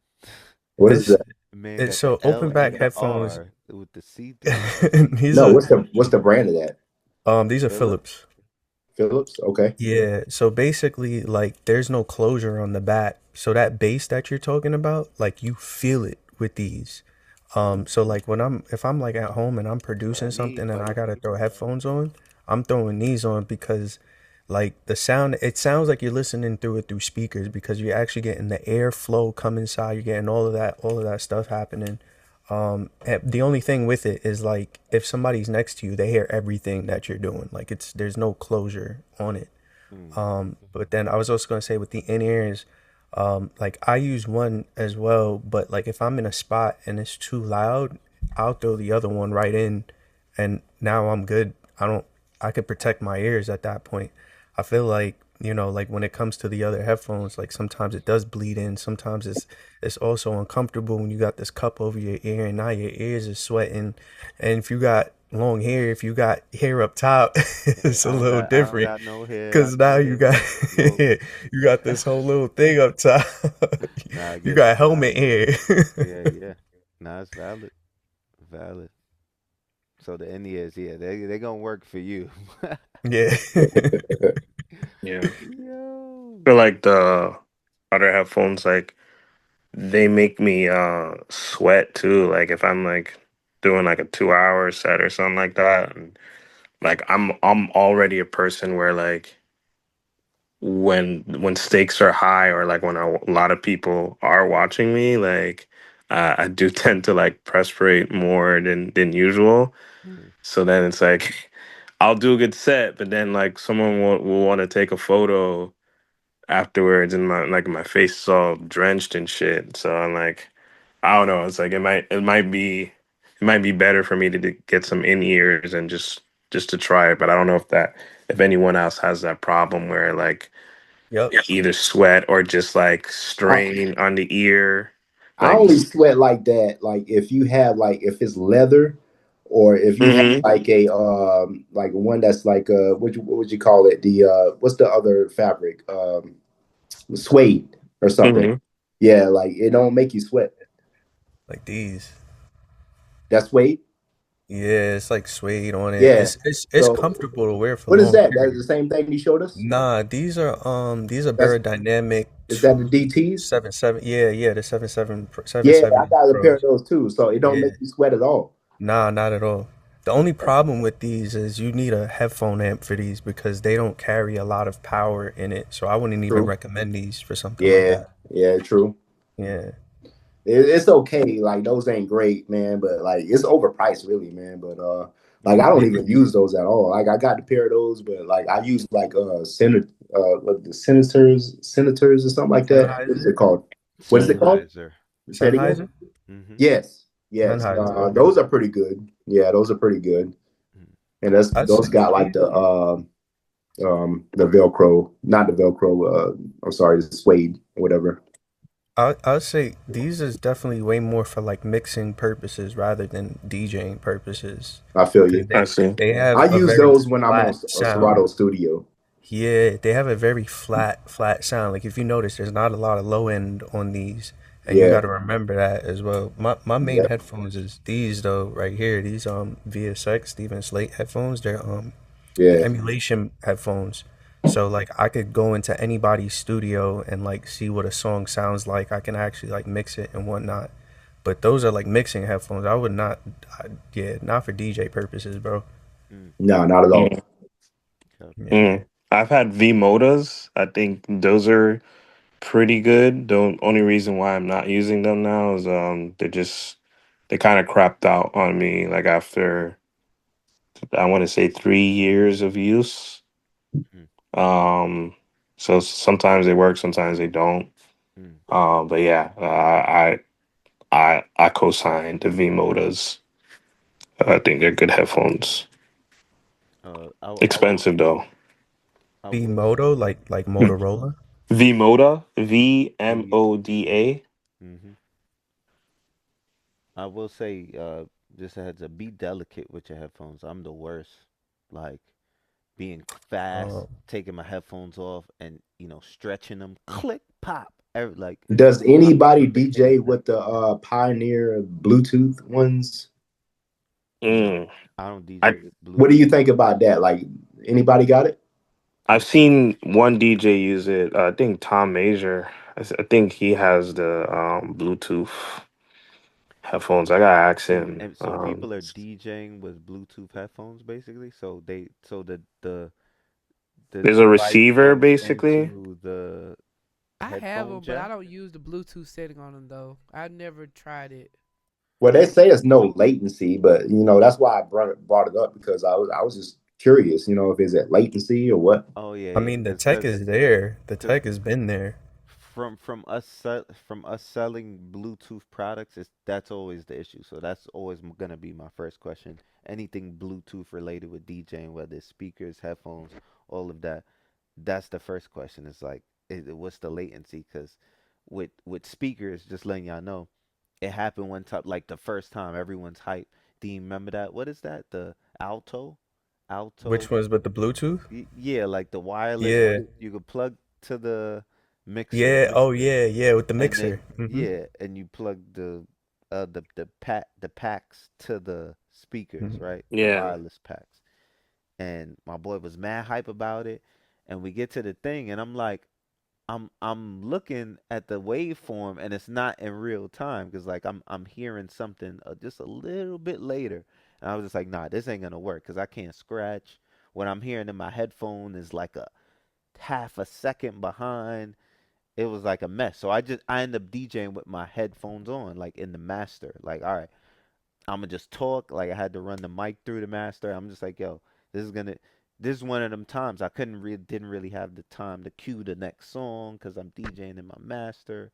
Are you Had my talking about the RF, or are you talking about some Bluetooth stuff? The RF, it shouldn't be no latency, right? what's the No, RF? he's talking about the blue. He's talking The about blue the. Go alto. ahead. What is it called? I'm gonna find it. They're It was. basically like Bluetooth receivers. You plug them Oh, into a I know what speaker. you're talking about. Yeah, Yeah, yeah, but yeah, The Earns. stealth wireless. Yeah, yeah, yeah. Okay. but Yeah, keep in mind, Earned. You said you used that that was technology old like though. Years yeah, ago. years ago. So it's like Things they have they advanced. they probably got way better. Oh, they did. I know Um, Yeah. there's a 'Cause- sorry, I mean to cut y'all off. I just want no, to say you good. there's what is it? The what pioneered Alpha Theta? Alpha Theta makes a good speaker. It's built in everything. Like it's just wireless by itself. So yeah, it's fire. All you need is like this little RCA thing you put next to your mixer. You plug your RCA in, and you good. So as far as nice. like being I mean, wireless outside is the and next step, doing man. all that, yeah, Yeah, and Yeah. in terms of the headphones, just to bring it back a little bit, like what I saw was it's basically like a 3.5 millimeter jack cord that goes into like some sort of box or receiver. It's pretty small. And then that connects to the headphones mm, Oh, for Bluetooth. that's Yeah. kind of like what I was gonna say too.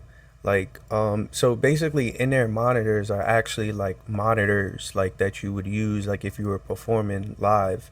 So like even if you got like your regular headphones that you're using right now, you can buy the packs like on Amazon, and you could just plug it in and then plug it into your mixer. Granted, it's an extra piece of equipment, but you could turn basically any setup wireless. Mm, okay, okay. yeah, bro. See if I Technology, can yeah, find and it's advanced like crazy. So I could imagine what's out there now. What I'm talking about, I was probably messing with in like 2013, 2014. So over 10 years ago, so and sometime, bro, like just to oh yeah, man, like technologies like it just be amazing me how fast like things are advancing, so use all the tools y'all can. Um and I was gonna say, because I know we're getting close to 10 p.m. Who's over the social media? Raise your hand. Yo. It's Yep. it's getting crazy out here, man. And I know we've always been over it, but like I just think now it's getting a bit like performative now.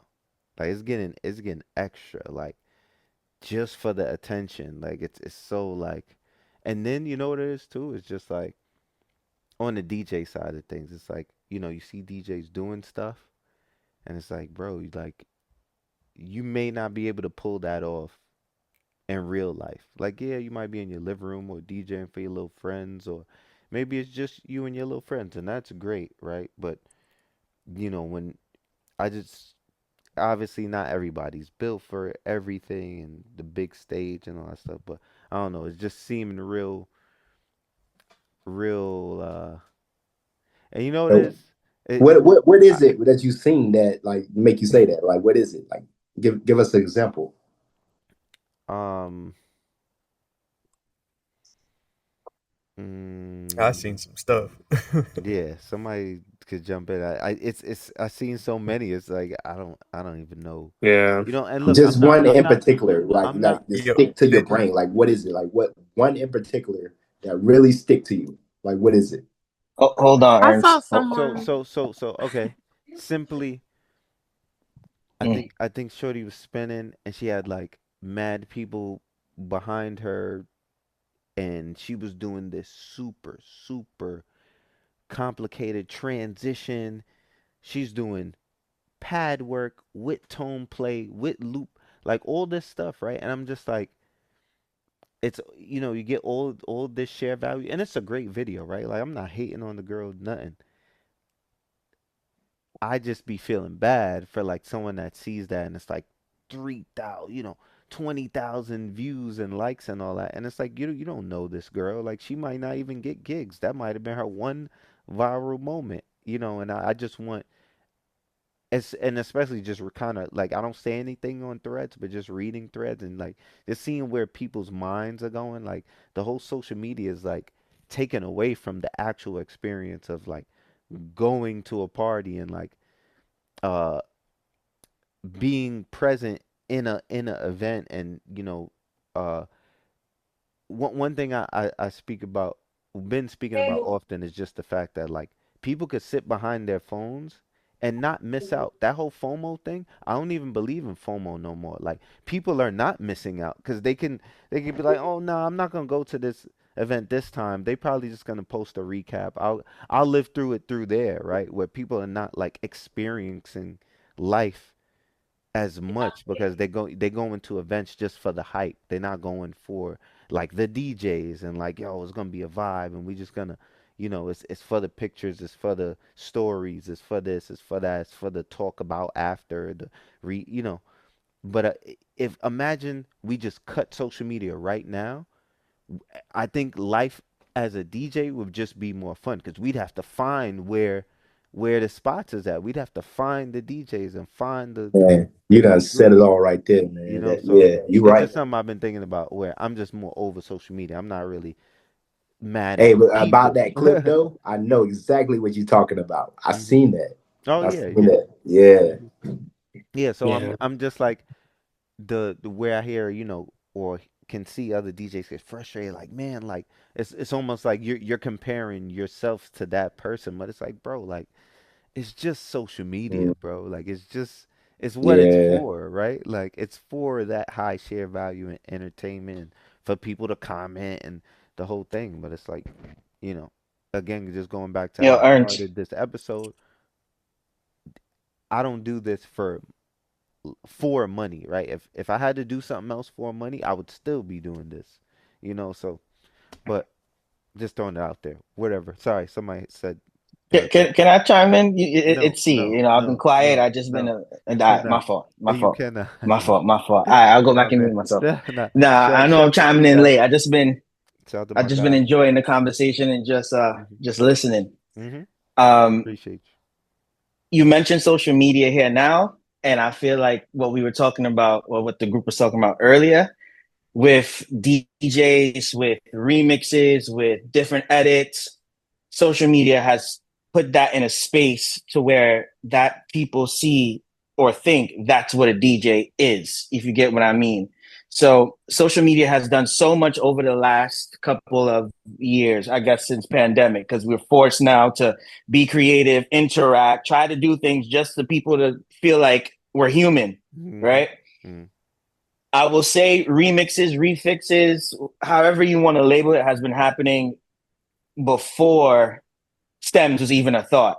It's now just like a thing where it's just become like so interesting. Like, oh my gosh, like they put Miley Cyrus on Jay-Z, and we're just like, we've been doing this prior. Yeah. Like more studio work has been done behind it. Dean Yeah. probably Yeah. understands For it. Ernst sure. understands it. I understand it. Mhm. Right. And now here it's so accessible that someone who's been DJing maybe under, let's say 6 months, I'm gonna be generous, Mhm. that kind of just understands the concept of like trying to make an acapella and a beat link up together is like, well, this is the hottest shit ever. Then they go on social media, and then now that's like what you were saying, Ernst, with the whole, they're getting 3,000 likes, and people are now looking at like social media for us as DJ as this is the resume.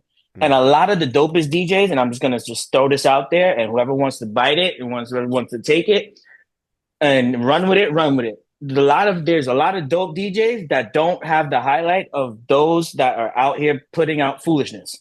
And I'm just gonna say that in the sense of foolishness, as in, I don't know, they're just like making a blend. That's something that us as DJs have been playing for 5-hour sets, do on a regular, and now that's like the biggest thing. There's DJs probably better than all of us in this room that just don't have that highlight to them because they're not putting themselves in that area, or it just haven't got that proper recognition to even be noticed as better than somebody else because of that social media following. And a lot of people now who are booking venues, to be exact, are like, well, what's your social media following? Now they're depending on you to be like, oh, you're going to bring the people. I'm just going to make sure that everything else runs. Nah, you have this establishment here.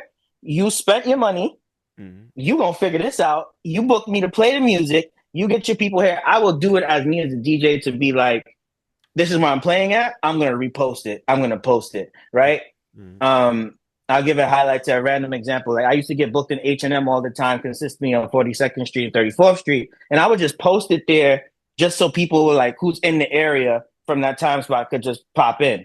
H&M is a corporate store. Nobody's like trying to build no levels, no volumes up high, no lows, whatever the case is. And now it's just like to a point where social media has just impacted a lot of us to where the person who has been playing for a year and has just spent all this time trying to figure themselves out and put content on social media to the person who's been doing it for 5 to 10 years, who's probably just as good or better, is just not getting that recognition just because of a like or a repost or a share. And that's just the way it is. I'd rather go back to the 90s and the early 2000s where there was CDs, there was vinyl records, there was, you had to go out to spots literally and hear DJs because that spot was either popping or you saw that flyer that was posted on the side of a construction site.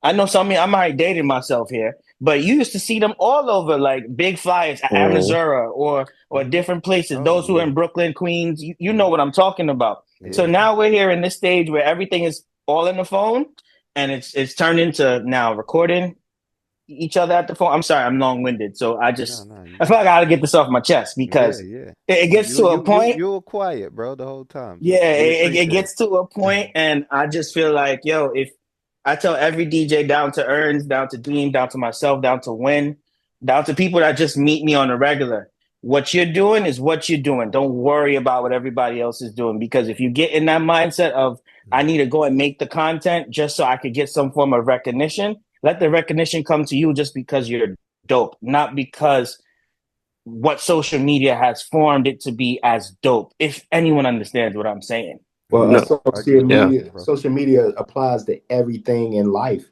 because like, I don't know what every DJ do as, as a main job, you know what I'm saying? But like, say for instance, your job, let's say like you're goodness, man, like I'm getting off track. All right, so let's just say your job is like special. All right, so let's say like somebody is posting something, and it's just like what the guy was saying just before me. You know what I'm saying? It's basically it's building up hype, and like you've been doing this for a long time, but nobody noticed you. You know what I'm saying? So, like somebody posted and then they're building up so much hype, you know what I'm saying? And then they're new to the career, you know what I'm saying? And you might have been in that career for like 15, 20 years, but nobody noticed you. But like this guy, like been in there for like 6 months, and they're like, they're more familiar with social media, and they post some stuff, and they're getting like a whole bunch of hype and likes, and and it's like, man, you just feel like, damn, like, You feel left out and left back a yeah, little yeah, bit. Yeah, yeah, or not appreciated. yeah, that's what I'm saying, yeah. Mm, So yeah, y'all feel me, but like, it's a lot of that. It's not with just with DJs. It's with like careers mm-hmm. and everything in life. Yeah, for sure, Yeah. Bro, for sure. Comparison is the I, theft of joy, y'all. I just want to say that. Yeah, yeah. I didn't that's what expect Deem social media. says too. That's funny. Y'all It both it say Oh, that. is because it's I like got some bars, bro. I'm just waiting. Go I ahead, feel you, dude. go ahead, I Bree. feel you, My fault. Dean. like I started Deem DJing. album on the way. Oh, What you No, said? no, go ahead, I Bree. don't know. Go It's a ahead, lot Bree. going Nah, on. sorry, not to cut you. I said a Deem album is on the way. Yo, yeah, actually the first to notice, but I'm actually right before this. I was working on the cover. I'm dropping the song tomorrow. All right, let's get back to Brianna now. Sorry, Yeah. Bri.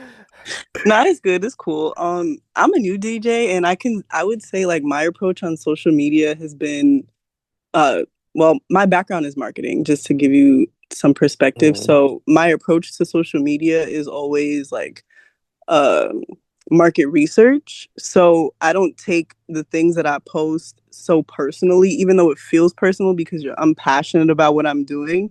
But it's like if you're fishing, you put the hook out, and then like sometimes you get a bite, sometimes you don't get a bite, but you don't know what people are putting on their fishing line. You don't know what kind of bait people are using or like what kind of leverage they have. So you really can't compare like, yo, how's she catching all these fish? And it's like, I'm using a net and you out here with a line. You know what I mean? Mm, Yeah. Talk to him. facts. Talk to him. Damn. Yeah, no, For real? that's a fact right there. Well Like said. Well said.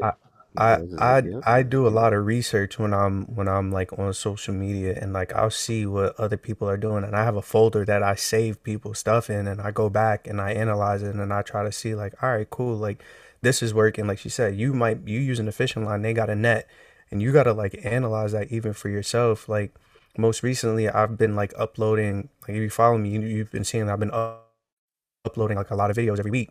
I do 3 videos, but every Sunday I go back and I review all of my numbers to see what works. So going into the next month, I know what to change right there. Sometimes it's just doing that, and you gotta evaluate yourself. Like, yeah, you gotta be patient, and you gotta be consistent, but don't be consistent on something that doesn't work. Right. And going back Exactly. real quick to the social media thing, and this is my opinion. This is just something that I see is coming, and I think that everybody should be kind of prepared for it. But the whole influencer culture is dying off on social media. It's not. It's almost on its way out. Like we can see people even making like parody videos about being an influencer. And I see what the next step of what's going to be happening is people are going to be looking for the human experience that we're talking about. Mm-hmm. And in order to really see that, you got to look at what the kids are doing. I know I'm too old to understand what the kids are doing. The kids are out here buying iPods. They're out here buying camcorders. I was in a party 2 weeks ago. Somebody had a camcorder in the party, like Mm-hmm. a handheld camcorder in the party. They're going away from this. Kids are always going to do what's uncool. If we like social media, if we like the internet, if we like all of that, they're not going to want to be where we're at. It's the reason they went to TikTok and all those other platforms.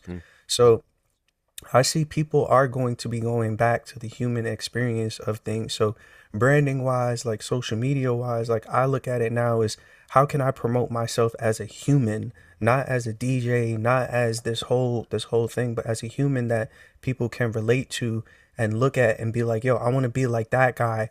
It's the same way like music is an identity at the end of the day. Like you think about it, if I'm wearing a Kanye West t-shirt right now, I'm saying something. I'm not wearing a Kanye t-shirt. I'm telling you something. I'm telling you like, yo, I'm a Kanye fan.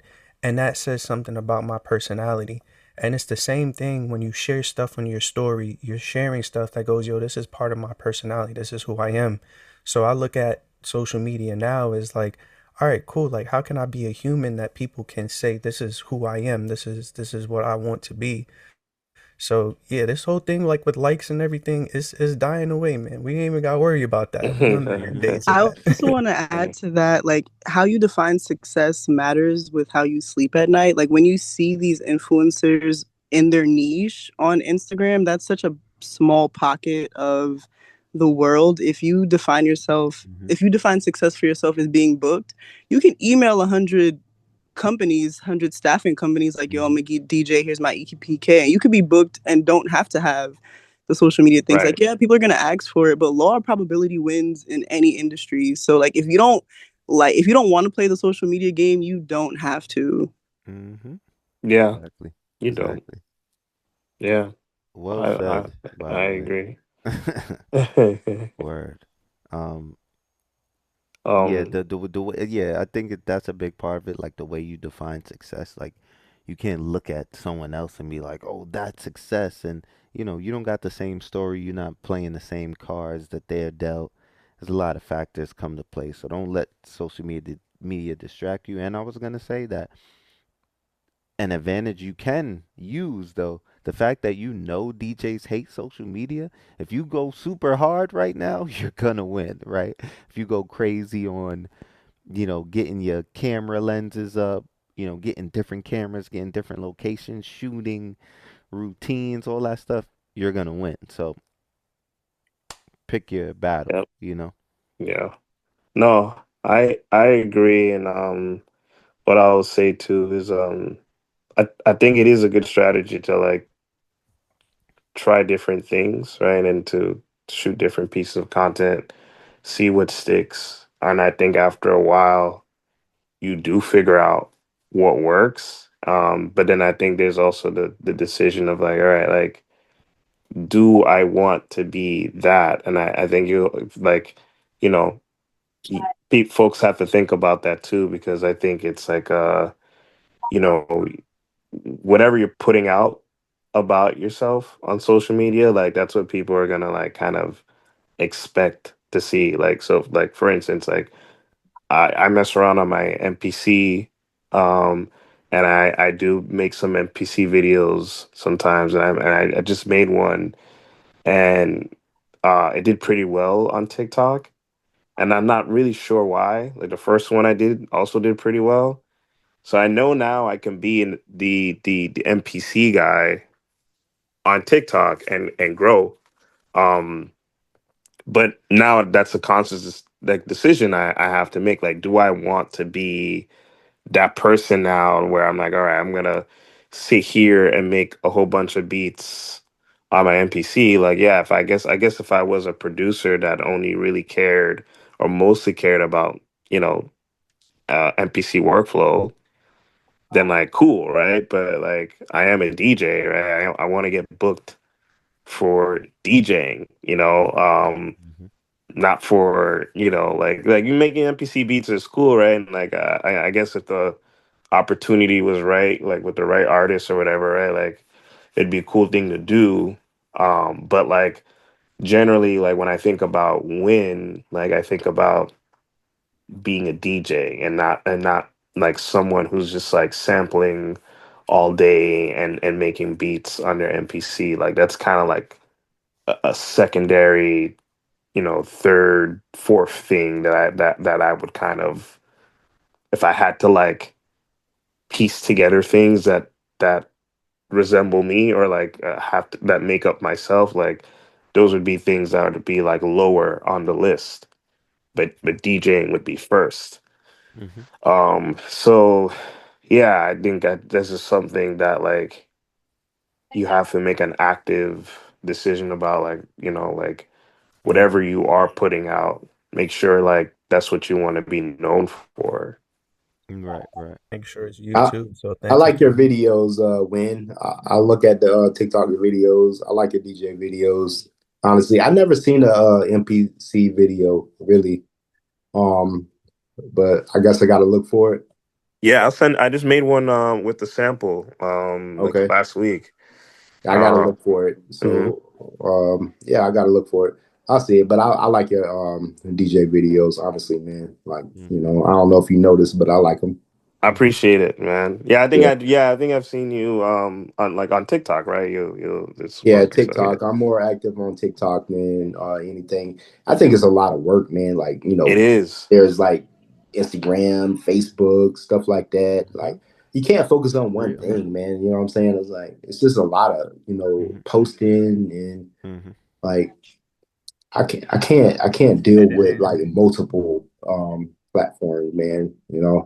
I mean, But one tip I say to that ease is like what's up? even me like what I notice is if you post on Instagram, Uh-huh. was it 10 o'clock? And we about to wrap soon, but if you post at 10 o'clock right now, when you're Uh-huh. done with that Instagram post, post on the TikTok right now. Like don't wait till an hour later or tomorrow. Like just try to like do all platforms quick. YouTube short, TikTok, Instagram, done. Like you don't even got to think about that story, right? Hmm. Once you do that, you could just move on. Scheduling And too. if you could, yeah, you could schedule posts as well.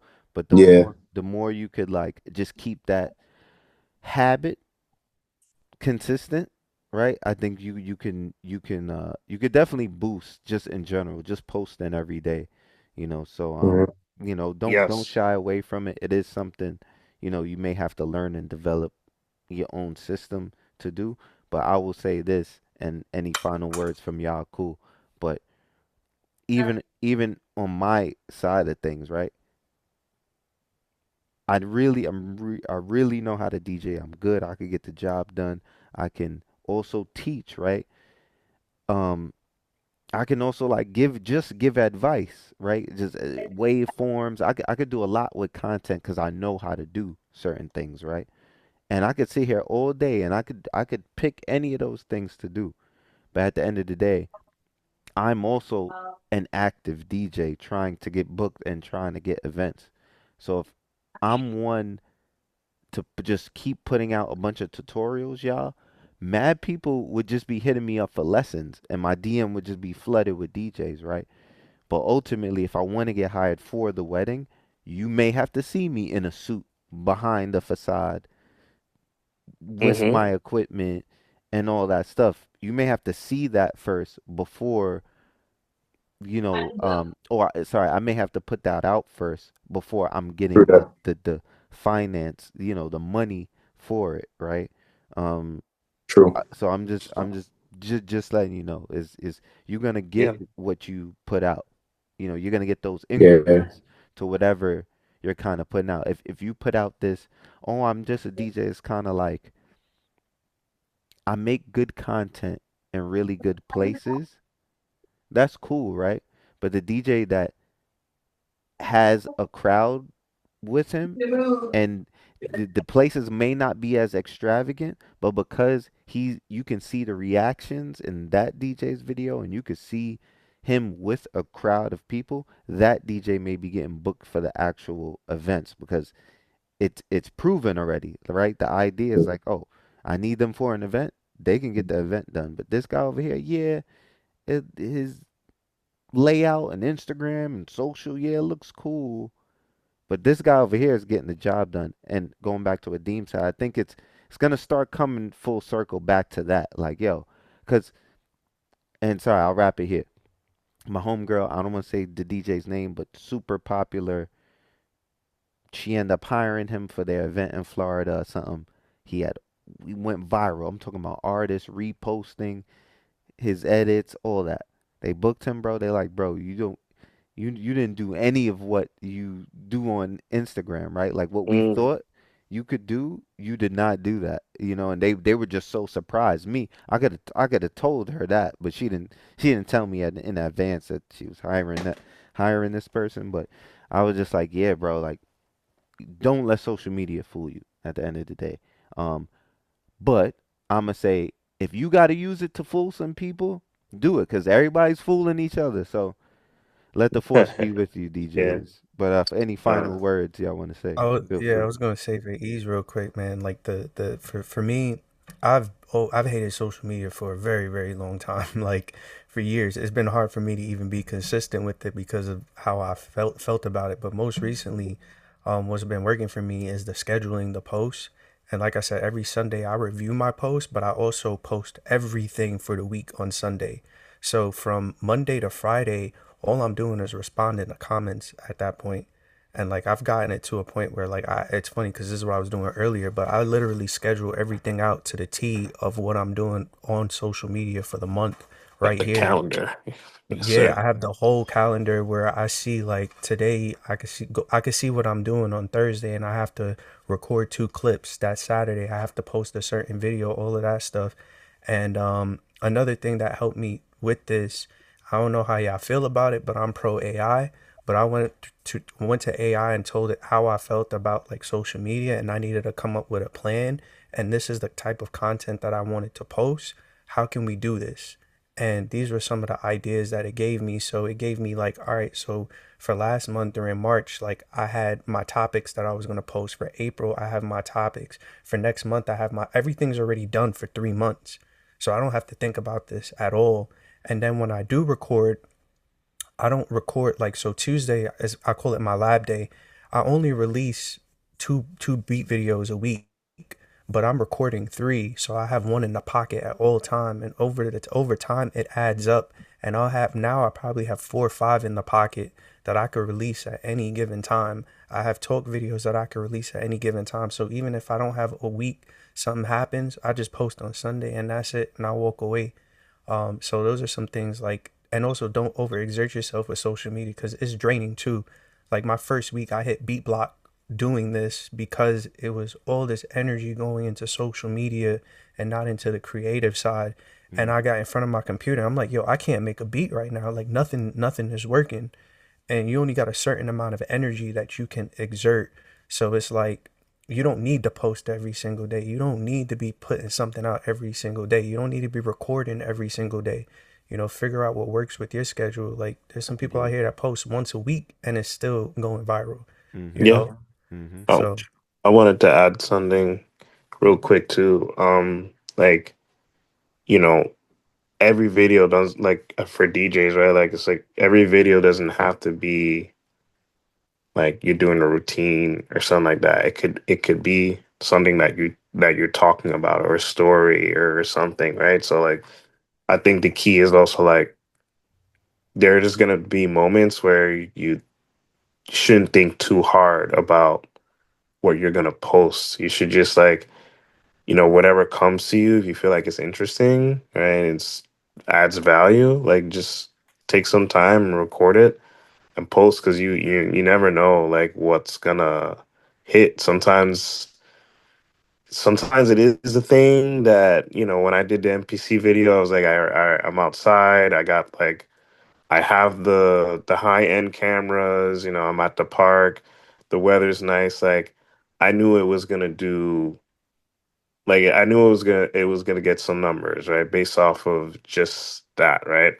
But sometimes you can do all of that and like only 100 people watch or whatever, right? So it's like you don't really know what's gonna hit until you try. So I think that's something that I'm still kind of muscling through with myself. Um, and there was something else I was gonna mention about social media. Damn, I might have It's forgotten. all I right. might We have to could we just a could second, save but for next yeah, episode. It's cool. yeah, Wait, yeah. let me give my 2 cents before Go we ahead. wrap. Mhm. Go ahead. Go I ahead. want to Yeah, say everybody get it in.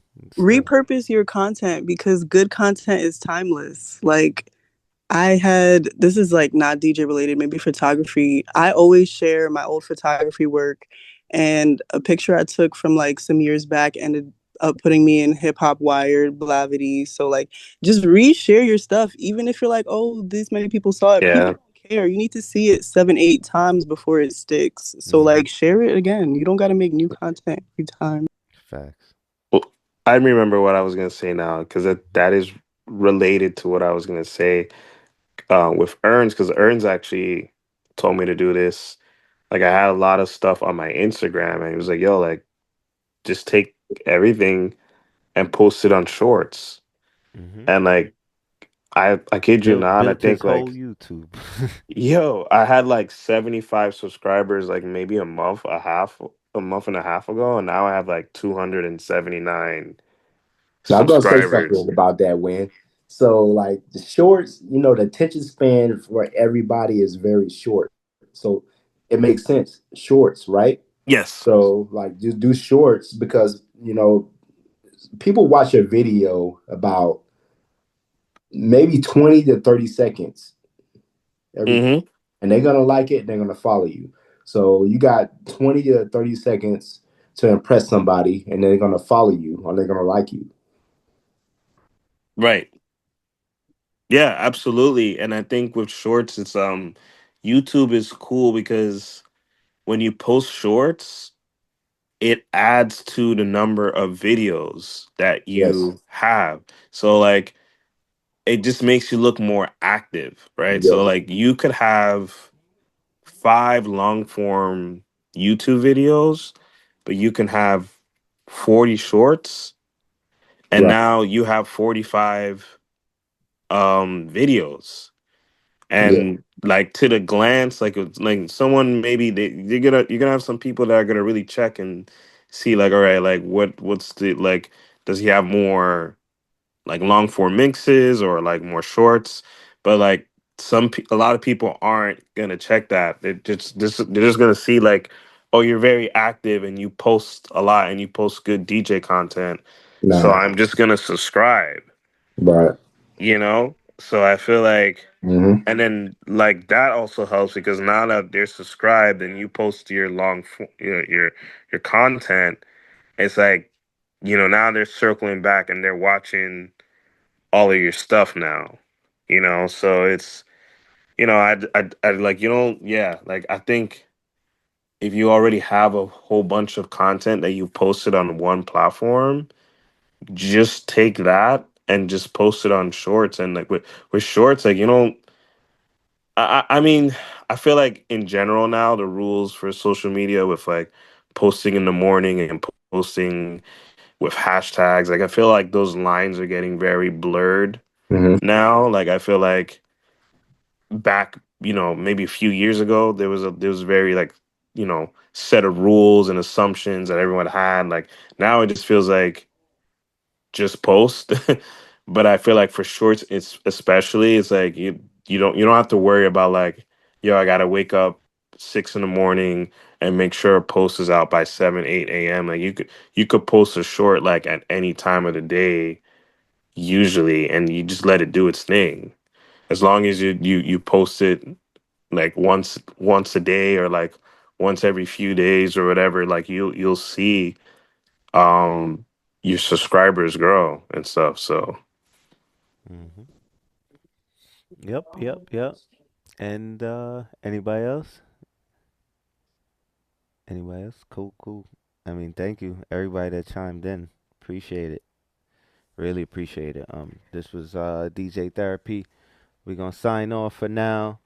MIXSHO DJs, tell a friend to tell a friend, patreon.com/MIXSHO DJs. Get your edits, get your exclusive talks, all your exclusive content, get access to all of us. And yeah, look out for the mix offs and more open deck events. I'll see y'all on the next one, man. All right. I appreciate y'all. yep, Appreciate you as well, bro. Right, y'all. Catch y'all on the next one, man. yep. Have a good night. Have a good For night. real. Peace, y'all. Right.